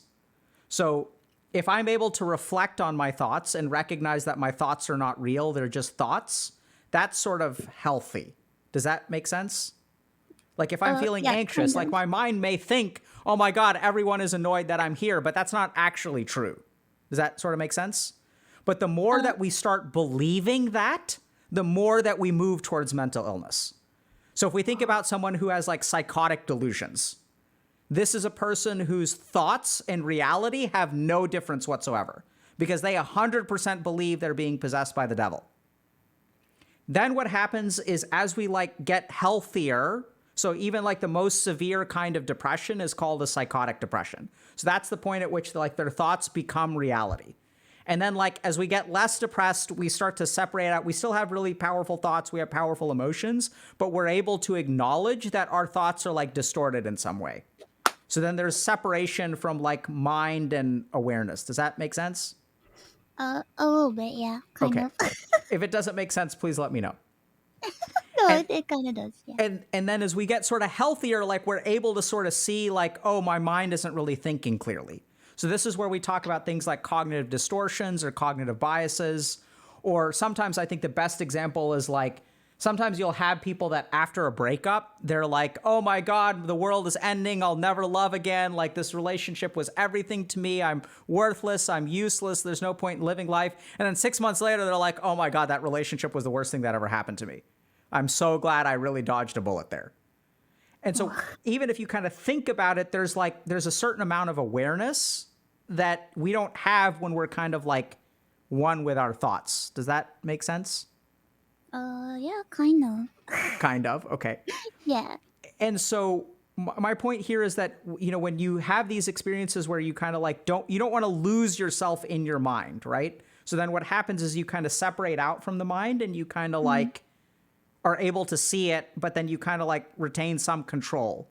Does that sort of make sense? Yeah, kind of. Okay. I'm trying. That's okay. It's kind of weird what Yeah. I'm saying. I mean, a lot of what I'm saying, this is kind of a roundabout way of saying, have you practiced meditation before? Uh, I I never. It's so weird because like I never have. But I do recall sometimes in the past with my parents, like they'll bring like their prayer circle over and they'll do these long prayer sessions where you know I would have to be silent for a long time and they would be around, and I feel like in a way that was like a form of it, kind of. So sometimes I just think about that time when I'm very, very stressed and I just try to quiet myself, but I've never like formally done any sort of meditation. I think I'm kind of like afraid. What are you afraid of with meditation? I don't know. I'm just always afraid of like being overwhelmed with my stuff because I feel like uh I've always gotten, people tell me, "Oh, you're so like you know how to like verbalize what you're feeling so well and stuff." But it's like I feel like I only take things. I spent so much in my life being bombarded with garbage and with horrific experiences that I have trauma, and now I don't. I try not to. Oh, I'm sorry. Give me a second. I'm so sorry. It's okay. Uh, I try. I don't know. I try to take things in small amounts because I feel like if I try to work on everything at once, it'll be too overwhelming for me, and it scares me. Yeah, no, I think that that's something that you should respect. So Mm. here's the thing. So I think, Mouse, I think you've, how can I say this? So your internal landscape has like rough patches. Does that make Mm. sense? Yeah. Right? No, I am very much aware. And so what I get the sense of is like in your internal landscape, I'm almost like envisioning like colonizing Mars, where like you've sent like expeditions where you've built these habitats that have greenery and like, you know, like you built places on Mars that you can exist safely and function. But then there's Yeah. also like the walls of the city, and like outside is like the Titans, and we don't go there, Yeah. right? And and Yeah. and so this is the interesting thing. So when I work with people who have a history of trauma, what I'll actually do is be very careful about meditation. Because here's the thing, when we have trauma, what our mind does is it puts up all these walls to keep the Titans out. And what meditation does is bring those walls down. Yes. And And I'm then very afraid. right? So I think that's where there's even specific kinds of meditations that are specifically geared towards people with trauma. But the whole point is like in meditation, we become one with ourselves and like the barriers of the mind get broken down and we like achieve these high levels of consciousness and like transcend the mind and like all this cool stuff, man. But the whole point is like in trauma, our body's like, no, or our mind is like, let's put up these walls. Let's keep the Titans at bay. Don't knock the walls down. And so sometimes what I found is I mean, I not so much in my personal practice, but when I work with people who have meditated with other people, what we found is that when you create a vacuum in the mind, the trauma can come up and then you can lose control. Yeah. So I think it's actually completely healthy in a sense for you to be wary of meditation. I would trust your instincts because your mind is going to be sending you information and it's like we're not ready for those Titans and like there's an anger Titan out there. But I think over time, the one thing that I did want to share with you is I think when you're ready for it, I think that you will find that you are an adept meditator and that a lot of what you've essentially stumbled through or worked through, at some point, meditation may help you do better, Well, but I not would like to. necessarily not yet if you're not ready. You don't have to Yeah, rush it. I have like a lot of like uh aversions to rushing into stuff like that because it's just a lot, Yep. and it's a lot. It's a lot, and I feel like I've slowly been working on things, but it's just very difficult. Because at the same time, as much as I've improved a lot, and I feel like a lot of aspects of my life has improved, I'm still kind of going through it and going through the Yeah. motions. So it's like even more stuff, but then I have to like go through the stuff that's happening now and then deal with stuff that happened before, and Yeah. it's just like I'm not ready. So yeah, 100%. So Mouse, if can I give you just one piece of like supporting advice Yeah. there? So Yes. there's one general thing that I tend to think about in terms of like whether you need to confront your problems or not, right? Because everyone's like, so like many years ago, you were at this point where you're like, I'm tired of being lonely. I'm tired of having no one having expectations about me, and like I'm gonna do something with my life. I'm not content with the way of things, and you started to like make a change in your life, right? With me. Yeah. Yes. So when do you need to do that? When do you need to sit down and grapple with yourself and like wrestle with yourself and like send expeditions beyond the wall? Like when do we need to send expeditions beyond the wall? Well, that depends on how things are going on the inside. So if the Mm. trajectory of your life is moving in the right direction, you don't need to go sending things beyond the wall. So what I'm hearing from you is that your life, like you're growing as a person. You're like, you know, you've discovered being a VTuber, you've discovered this awesome community, your health is getting a little bit better, you're working at it, you're like making friends, you're feeling less lonely, you're feeling good about yourself, like, you know, learning how to be with your parents in a different way, taking care of them. So the direction that you're moving in is positive, right? Fair? Yeah. Okay. So if it is, don't mess with it. Don't you don't need to go confronting anger or any of this other stuff. Like, you know, you can just let sleeping dogs lie for now. And if at some point you find that you're unsatisfied with the direction of your life, or if you feel like there's a particular bottleneck, like, so for example, like if you're unable to trust or unable to love or like unable to like, you know, if all this weird anger suppression crap is like causing problems in your relationships or things like that, that's when you need to go send an expedition beyond the wall. But for now, it Yeah. sounds like you're, you know, you're on your journey and it's moving in the right direction. So like, I wouldn't rock the boat. Yeah. I feel like I might have to start having an expedition soon because uh I have realized that due to past trauma and stuff like that, I do, as much as I love making friends, and I've said this on my stream before that I am I am a extrovert that has been forced to live an introvert's life, and Ooh.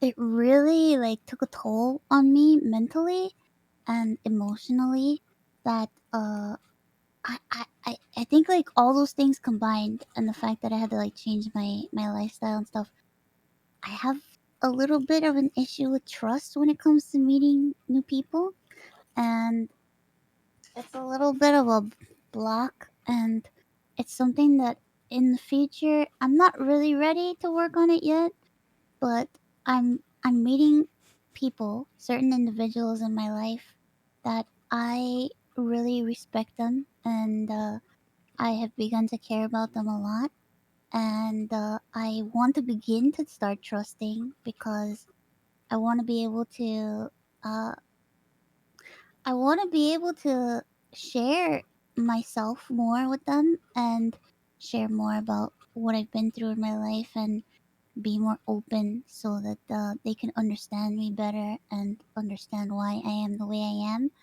And I don't think I'm ready quite yet, but I know that I'm gonna have to face it eventually because it's just I'm getting closer to people, and there are just some people that I feel like if I continue to get closer to them, it's harder for me to communicate with them.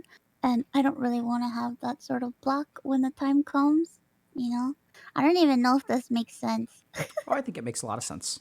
Do you Ugh, do you want me to tell you what I heard? what did you hear?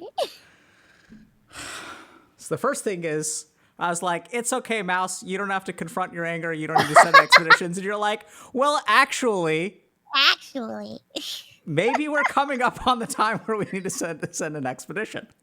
Okay, yeah. so that's good because that's your internal voice kind of telling you, okay, like maybe we do need to deal with this stuff. But here's what I would really think about, Mouse, is that so if we think about what makes it hard for you to open up and trust people, do you have a sense of that? Uh, it's hard to explain because there's so many different like reasons. But okay. I think my main reason is this is gonna sound kind of fucked up, but because of the fact that I never had any expectations on me to a certain point, I was also very much aware, uh, and was very much as much as my parents love me so much and they care about me, but they were also very open with sharing with me that being close to people with my condition, me having to live the life that I live, it's very stressful on others and it's very difficult. And that kind of made me have trust issues because uh, they were telling me, they told me, but also it's a conclusion that I came to myself as well, where it's like, it takes a lot to be close to me. It takes a lot to be able to share stuff because I feel like, oh man, this is gonna be difficult to say, and this is You don't where I have to say probably it. might cry. uh, it's just, I just, I have issues where I feel like people won't want to uh, go through the lengths that is required in order to get close to me, and people will leave.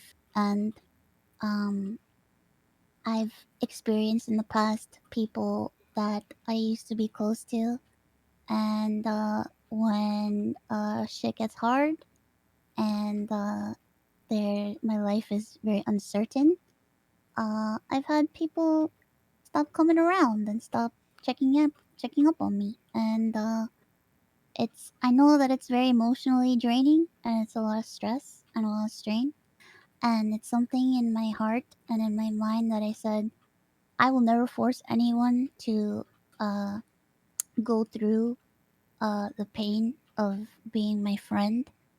Uh, I would never force that upon anybody because I am aware that it's very stressful and it's a lot. So I, in turn, am afraid of trusting people because I'm just afraid that if I do get close to somebody and I do give them the trust and tell them, hey, so this is what's going on, this is what's wrong with me, this is what I've been through, uh, I'm afraid they're just gonna be like, yikes. No, thank you. I don't know if that means anything, if that makes Yeah, Mouse, sense. I think that means a lot, but and this is going to sound kind of weird. Respectfully, I disagree. I know. I Do you figured you would. do you know what I disagree with? What do you disagree with? I disagree with so here's the thing. So there you are being considerate, right? Cuz you're like, "Oh my god, being friends with Mouse is hard." So I'm not going to hold anyone to that expectation, right? Which is like you being a compassionate person. You're like, well, how can I ask anyone to sign up to deal with me? I Right? could never. That's got to change, yo. Oh You god. should absolutely, man. Like, I know you don't have to do it today, but at some point, to be blunt, that's the price that people need to pay for being your friend, and you need to be okay with having people pay that price. Because here's the wild thing, you're worth it, Oh, right? Like, it's okay for, like, so just because your life makes other people being friends with you makes other people's lives harder, that's actually okay. Okay.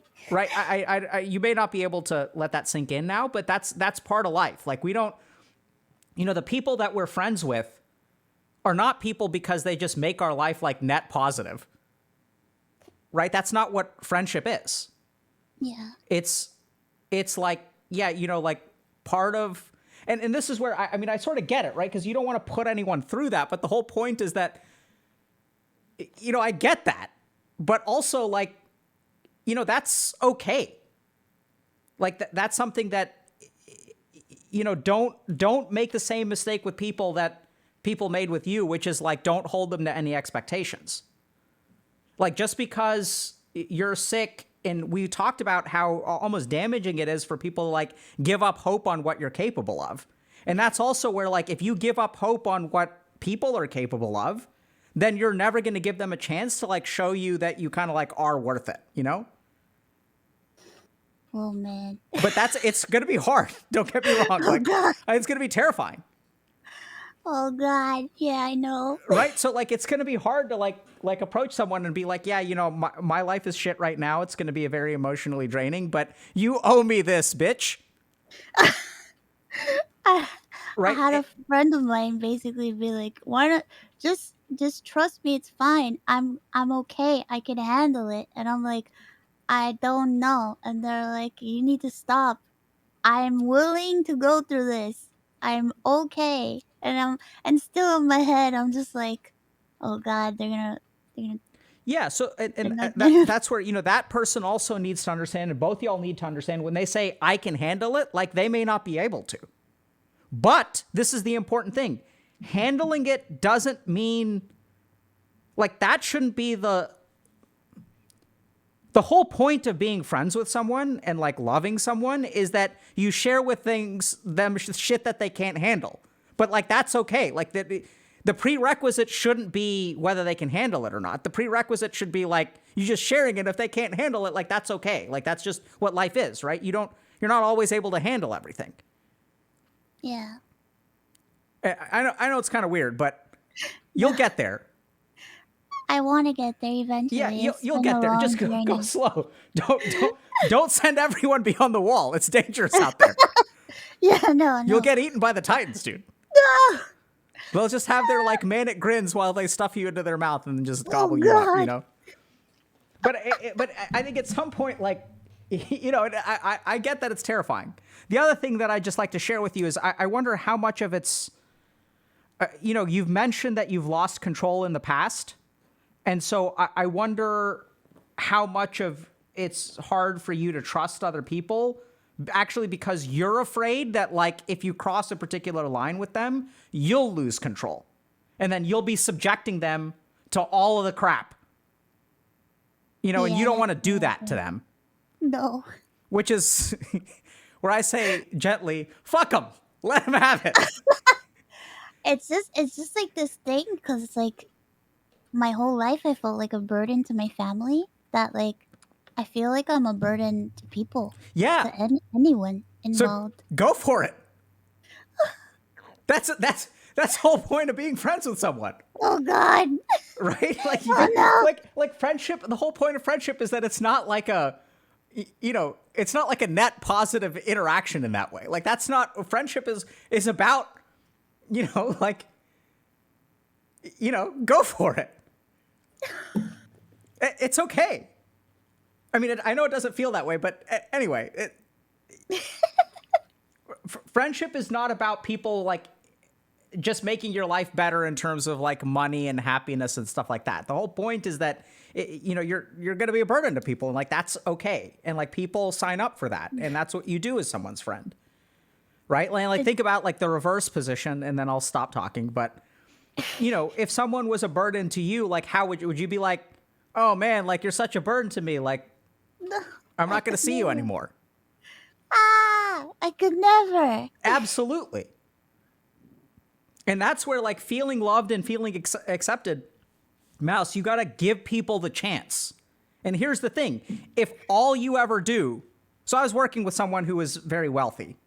And like the problem is that when you're very wealthy, like you don't know if people are friends with you because of your wealth or because of like you, right? Make sense? Yeah. But here's the thing, if all you ever give your friends is just like the positive version of you and you never burden them, how are you ever going to know like who they accept? That's true. Right? So you got to give them the scuffed version. And then like Oh God. and then like that's when you're really going to feel love, because like when you're scuffed and there are people like, yeah, I'll take it anyway. Yeah, I'm really scuffed. Right? But if all you give people is polish, like you're never going to give them a chance to accept you. Oh God. Yeah, I get that you're terrified, which is fine. Like you don't need to force yourself into it. I'm just letting you know for when that day comes, like, you know, we're all scuffed. That's true. Yes, sorry. Oh my God, I'm internally like freaking out now. Yeah, sorry about that. It's okay. It's okay. This is good. No, I mean, I mean, I'm not really That's sorry, good. but I should feel sorry. I felt like the right thing to say. No, it's good. It's good. I'm excited for you personally. Like I don't feel regret. Honestly, I feel excited. I feel hopeful.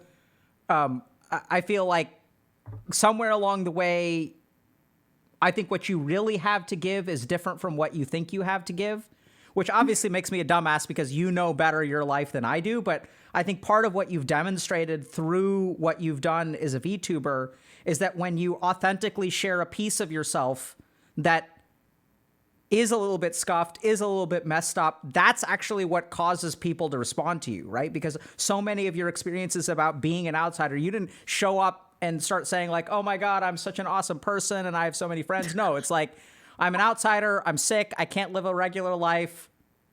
You know, sucks to be me. I'm gonna do the best that I can, but I can't make any promises that it's gonna be perfect.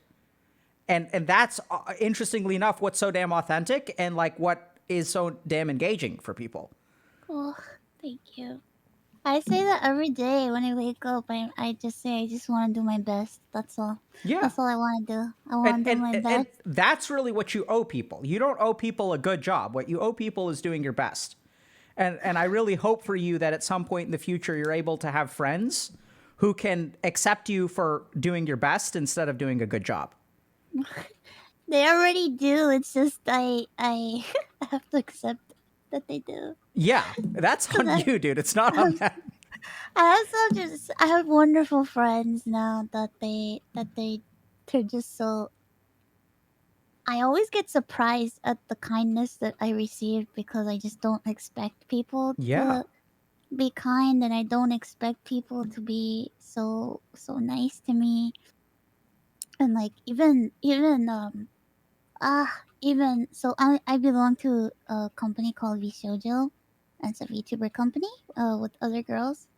And even CEO, who's our boss, he's so nice to me, and it just blows my mind that people are so nice, and even though they know me and they learn about me, that they're still so kind to me, and they're just willing to help me, and they just want to be my friend, and it blows my mind that anybody would ever want that uh with me, because I just I never felt like I was good enough or worthy enough to have friends and to have a life, and I'm just still trying to come to grips with that right now. It's hard. I feel like I'm coming to terms with it now, but it's just I just never expected any of this to happen. So it's you Yeah. got me. Fuck. No. I'm not. I didn't do anything. Oh no. I lacked compassion and pushed you into places. No, I it's didn't do okay. anything. This is you, dude. I know. Can't blame me for this. Not my fault. Oh god. Oh no. Yeah. So that all that I just said. Yeah. No, I mean, I think it makes sense. And that's just where, you know, I think it's going to be confusing for a while, but that's like, Mm. you know, I think, yeah, I think you just said it well. I have nothing to say. I got nothing.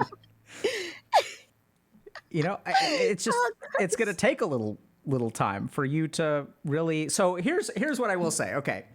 So you know how earlier, like when life was hard and like you were like, oh my God, like I can't live regular life, and you had to like accept that. yeah, Accepting doom in your life is way easier than like accepting that you deserve love. it's true. Accepting that you deserve nothing in life and letting go of all your expectations is the easy part. It's true. Accepting that that you deserve love, despite the fact that your life may not amount to anything, is like so much harder. So I think this is just, you know, you're just at the end of Elden Ring now. This is just the last boss. So it's going to be tough. You're going to wipe Finally. like over and over and over again. And that's just the, you know, at some point you just got to get good. You know what I'm saying? Oh God, yeah. I feel Yeah. like I've been trying to get good my whole life. Yeah, dude. I hear you. And that's just life. It's been rough. You can't mimic tear your way through everything. No, I wish I could. Yeah, no, it's, you know. Oh God. Oh God. Oh. Ah. Ah. Yeah, I wish that were the case, but it isn't, you know. Oh, I wish. I always say stuff like that. I always say, man, I wish I could, if only I could have been this or that or this or that, but it's like, I'm not, I'm this. Yep. And this is, And that's well, okay. absolutely, right? Ah. Oh, goodness.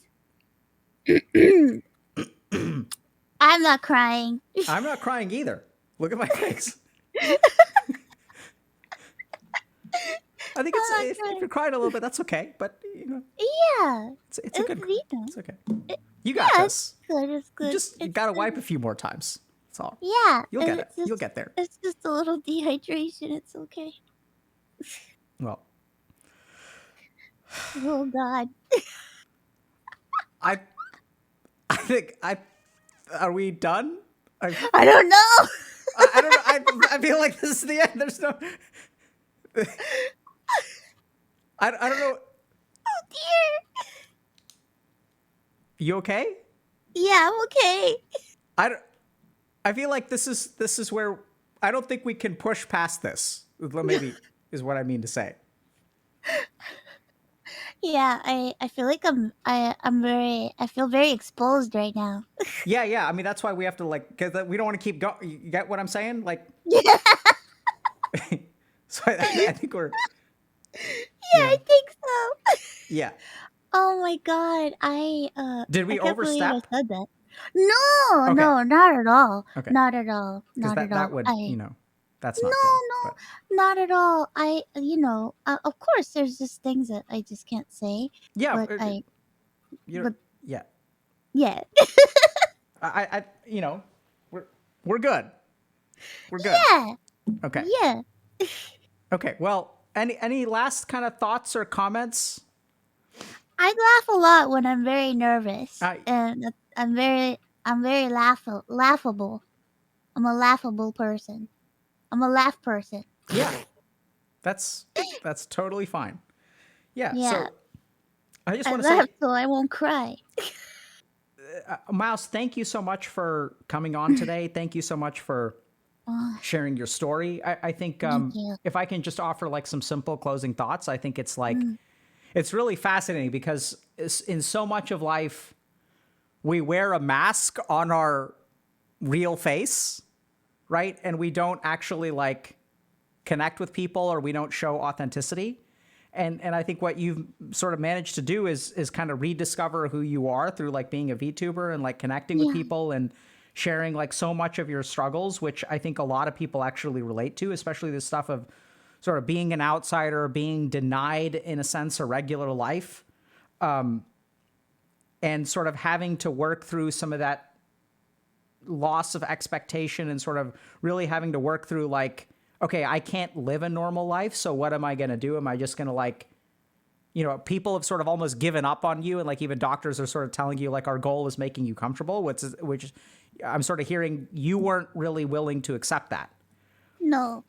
And on the one hand, you had to like give up on a normal life. And interestingly enough, I think what's sort of like really inspiring about that is that by giving up on a normal life, what you've really allowed yourself to do is carve a pathway to living your life, which may not be normal, but that doesn't mean that it isn't wonderful or beautiful in some way. And that's really what I'm taking away from this conversation. Yeah. Thank you. Thank you very much. You're very welcome. Thank you very much. Oh God, no, thank you. I appreciate the time that we talked together today. That this has been very nice. I appreciate it. Thank you. I'm honored to be here. Likewise. And best of luck to you. And seriously, like good luck, because I think you're going to need it beyond the wall. Yeah, I do. All right. Take care, Mouse. Okay. Thank you. Bye. Bye. All right. That was fascinating. I loved it. Yeah, it's hard, man. I oftentimes, I'm serious. Like, I think it's like giving up on yourself and letting other people give up on you, letting them give up on you is just so easy to do. Right? Like, it's so easy to like just have, like expect less from people. You're not going to get hurt and you're doing them a kindness, right? Because like, oh my God, like heaven forbid someone has to like put up with you and deal with your stuff. Like they deserve better. That's so much BS, man. No, they don't. They deserve the scuffed version of you. Let them have it. I'm not saying like be an asshole. I'm not saying don't work on yourself. I'm not saying like let yourself go completely. But like they deserve you in your totality, right? They deserve the best parts of you and the worst parts of you. And they deserve that you're going to work on, increasing one and decreasing the other. That's what they deserve. They don't deserve a perfect polished product. What they deserve is a beta product that's going to get better over time, okay? They deserve something like No Man's Sky, which is like, sure, it's scuffed at launch, but we're going to work on it, and it's absolutely an amazing game now, right? Because people didn't give up on it. And so that's life. Like, I don't know how else to put it, right? Like, so, don't, and because this holds us back, this concept that like, I've got to be perfect before I go and do anything. I've got to be ready. Got to be perfect and ready. I got to get in shape so I don't embarrass myself at the gym. Right? Like so much of what holds us back in life is like this kind of thinking. No, it's like give them the beta version and just work on yourself, right? What you owe them is patches on a regular basis and improvements. You don't owe them perfection from the get-go.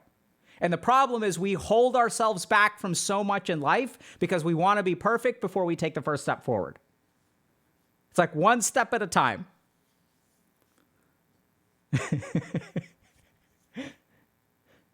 Right? Okay. Yeah, and sometimes they need hot fixes. For sure. Right? We want to steer clear like the bad bugs. Okay, so a couple of end of stream announcements. Actually, so we may have some new people here, actually. So just to explain a little bit about who we are and what we do, welcome to the HG stream. This is ending now. So my name is Alok Kanoja. I'm a psychiatrist. Just a quick reminder that nothing we discuss on stream is intended to be taken as medical advice. Everything is just for education and entertainment purposes only. Couple of other things. So we here at Healthy Gamer HG are just like a community of people who want to like understand ourselves better and then take that understanding and like apply it to our lives so that we can build a life that we're really happy with. And like, that's what we do here. So we dig into the totality of life. We try to understand what holds us back and we try to take that understanding and really apply it to like moving forward. Okay. That's what we do here. So personally, I trained to become a monk for several years. And then I decided to not do that, and I went to medical school and became a psychiatrist. And then I sort of like realized that there's a lot that we can learn from each other that like you just can't learn in a clinical office, or like you don't need to learn in a clinical office. So that's why we started streaming. So we tried to have, powerful conversations with regular people and streamers who I think are regular people, despite them disagreeing and thinking that they're nothing special. All of us are special and all of us are wonderful. And our hope by having these kinds of conversations, and sometimes we'll do lectures and things like that. Sometimes we'll do Q&A and stuff like that. The whole goal here is to help people understand themselves better. So it's my like firm belief that the problem, like one of the biggest problems that we face in life is that we didn't need to understand ourselves because institutions and structures were so like well formulated that you don't really need to work on yourself that much, right? So like when I was, I remember visiting my ancestral village in India, and like my grandmother kind of telling me that when she grew up, there were like 120 people in the village, and you were kind of, for generations, people were just farmers. You were born, you didn't really have a choice for a job. You didn't have a choice really who you married. It was just like really about survival. But now we live in a world where like your path is not laid out in front of you. And Ironmouse, I think, does such an awesome job of demonstrating that we live in a world today where you have to understand yourself. You have to understand what you want from life. You have to understand how to form relationships. Because the problem is that no one used to teach us this stuff because it didn't need to be taught. So how do I make friends? How do I connect with people? How do I like form a healthier relationship with my parents? Like it was sort of like a non-issue back in the day. But now as we sort of have so much more choice, as technology opens so many doors, it makes things really confusing because like, how do I become successful in life? Do I become a VTuber, or do I go to college, or do I do both? Do I need to go to college if I become a VTuber? So there's like so much like stuff now that we just don't understand. And like we need to now on a level that we never needed to before. Because if 200 years ago, if I grew up in a village in India, becoming a VTuber wasn't an option. So now that we have so many options, we have so many things at our disposal, we have so many opportunities, and we also have so much stuff working against us. Like mental health is like in the worst state probably than it's ever been, or at least data seems to suggest that, right? We don't really have surveys about suicidality from like 1,000 years ago, so you got to take that with a grain of salt. But we know that, for example, depression got 300% worse during the pandemic in 2020. We know that things like video game addiction and technology addiction are rising at alarming rates. Other disturbing facts out there. Do y'all know what is the most likely cause? What is the most likely thing to kill you if you are an Asian American between the ages of 20 and 24? Anyone know? What is the biggest threat to your life? Yourself, right? Number one cause of death for Asian Americans between the age of 20 and 24 is suicide. It's shocking. So there's so many things that we need to know and understand and learn now that we didn't before. And this is where sometimes I'll share my expertise, but it's not like I have all the answers. So what we do here is we like explore with each other, right? So we use certain methodologies. We have people come on, we like just talk to them. And our hope is that by talking to people and by sharing information and sharing different perspectives, we can all learn a little bit about ourselves. And hopefully by learning a little bit about ourselves, we can learn how to be better at living life. Because I think living life actually requires like, you got to work on it, right? You have to figure out, okay, what do I want to do? What motivates me? What holds me back? Why can't I trust people? Because like stuff is hard, dude. Like online dating is a mess. It's brutal out there. Like the number of people that you can get rejected by today in 24 hours is greater than you could have got. Like you can get rejected by more people in 24 hours than you could in your entire life 100 years ago. And so I don't think that the human mind, we just can't evolve that fast for that degree of rejection. And so that affects us. Technology is affecting us in novel ways. And so we need to discover new ways to kind of combat this stuff. And that's what we do here. Okay? So, yeah. So in that vein, just a couple of announcements. One is we have our new merch designs out. So these are only available for May, and all purchases go to the Healthy Gamer Foundation. So !merch for more info on that. May is Mental Health Awareness Month, so we have a lot of kind of like fun stuff going on. So !MHM gives you links to, I think, subs and donations and stuff like that. All subs and donations this month will go to the Healthy Gamer Foundation. We've got a couple of Discord events going on for people who are interested in more practical support. So we've got a sleeping event going on that has lectures every Tuesday at 9 a.m. Central Time. And we have a check-in Saturday at 6:30 p.m. Central Time. This is to help people get on a normal sleep schedule. If y'all have a degenerate sleep schedule and you just like need to get your life in order by going to sleep on time and waking up on time, we're going to try to help you do that. We also have a Clean Your Room Together event going on that started yesterday. And so this is like if your room is a mess and you just need to like get it in order, join our Discord, start working on that kind of stuff, and hopefully you'll start to get your life in order. So we also have bot-directed study lobbies. So if y'all are working on wanting to develop good study habits or just need a place that will sort of anchor you in studying, sort of give you that behavioral support of like having a space and a time that will help you kind of focus, we've got that going on. And so we also have events on career mindset and networking that you guys can join in on every Thursday and Friday. The schedule is on our Discord. We also have more bot-guided meditations that are focused on, focusing better, ADHD, and other kinds of things. And then the last thing that we're doing, we actually just launched a career coaching program. So what we sort of noticed here at HG is that optimizing your career or even getting started with a career is something that there isn't really like a good resource on. So what we sort of noticed is that in our community, there are people that need a job and have never had a job before. There are people who are in dead-end jobs but are not in a career that they're happy with. There are people who are in careers and want to grow those careers or advance in those careers or have different kinds of problems at work. Like, for example, their work doesn't get recognized. People play politics at work. You're struggling to like make your boss happy. You're struggling to set boundaries. And in our sort of traditional HG fashion, we're going to like dive into that, understand what's going on, and then help people start to make concrete changes in their lives. So we've got a career coaching program that is now live that is going really well. So this is also where we like help people break down and understand, okay, what's going on internally. So let's say you get feedback from your boss. You come in and you say, okay, I'm doing a terrible job at work. So the first thing to understand is that you may not be doing a terrible job at work.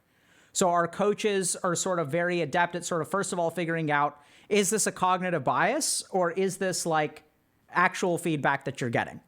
So if it's cognitive bias, they'll help you work through those cognitive biases, right? Help you work through some of these things like even Mouse talked about.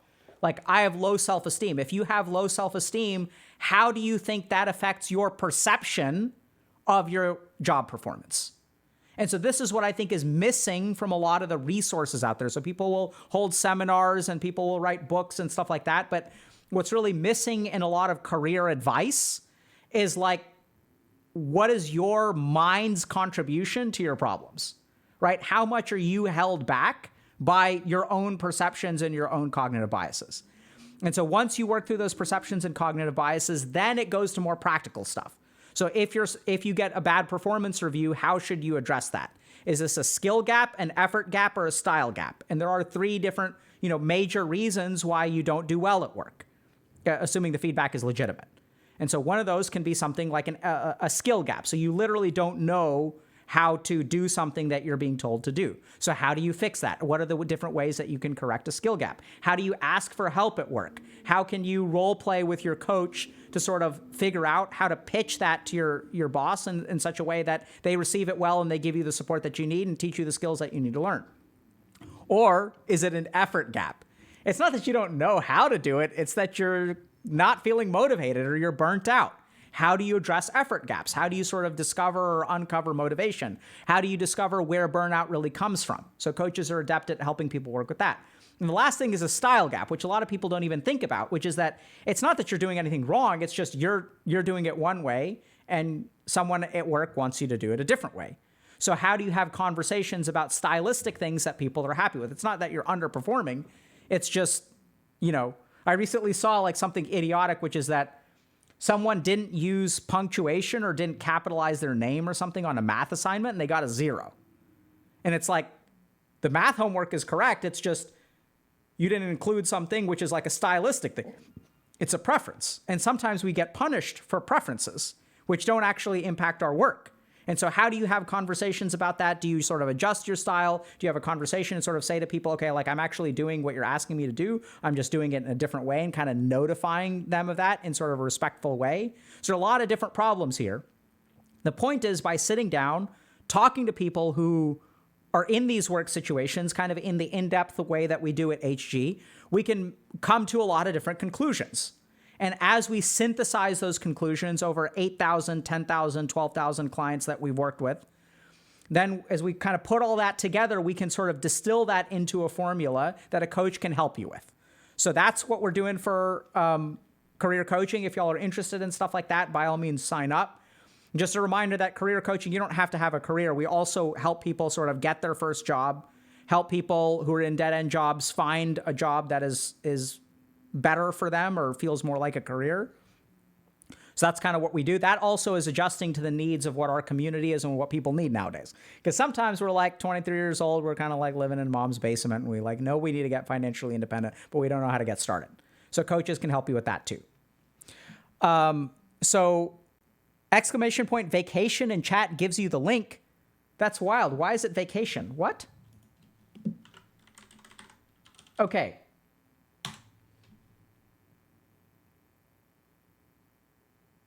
Okay. Oh, interesting. Weird. All right. I guess that's not a typo then. So last thing that we got to decide is, who are we going to raid today? Who are we going to raid? Chat? Is Ironmouse streaming? Asmongold? Okay, we can... Y'all want to raid a VTuber? We can raid a VTuber. Who's a VTuber that we should raid? In honor of Ironmouse. Shy Lily? Okay. Let's just make sure Shy Lily is streaming, because I've done that before. Also, for those of y'all that are new, I'm just a tiny bit of a boomer. Yeah, okay, it looks like Shy Lily is streaming, so let's raid Shy Lily. So we'll go to Shy Lily and, you know, Lewd Orca horror game night. Lewd Orca? What is that? I don't know, but let's go find out. Oh no, people are spoilerinoing the raid. Oh no. Let's go, chat. We'll see y'all. What is today? Today is Wednesday. We'll see y'all on Friday. Take care. Love y'all.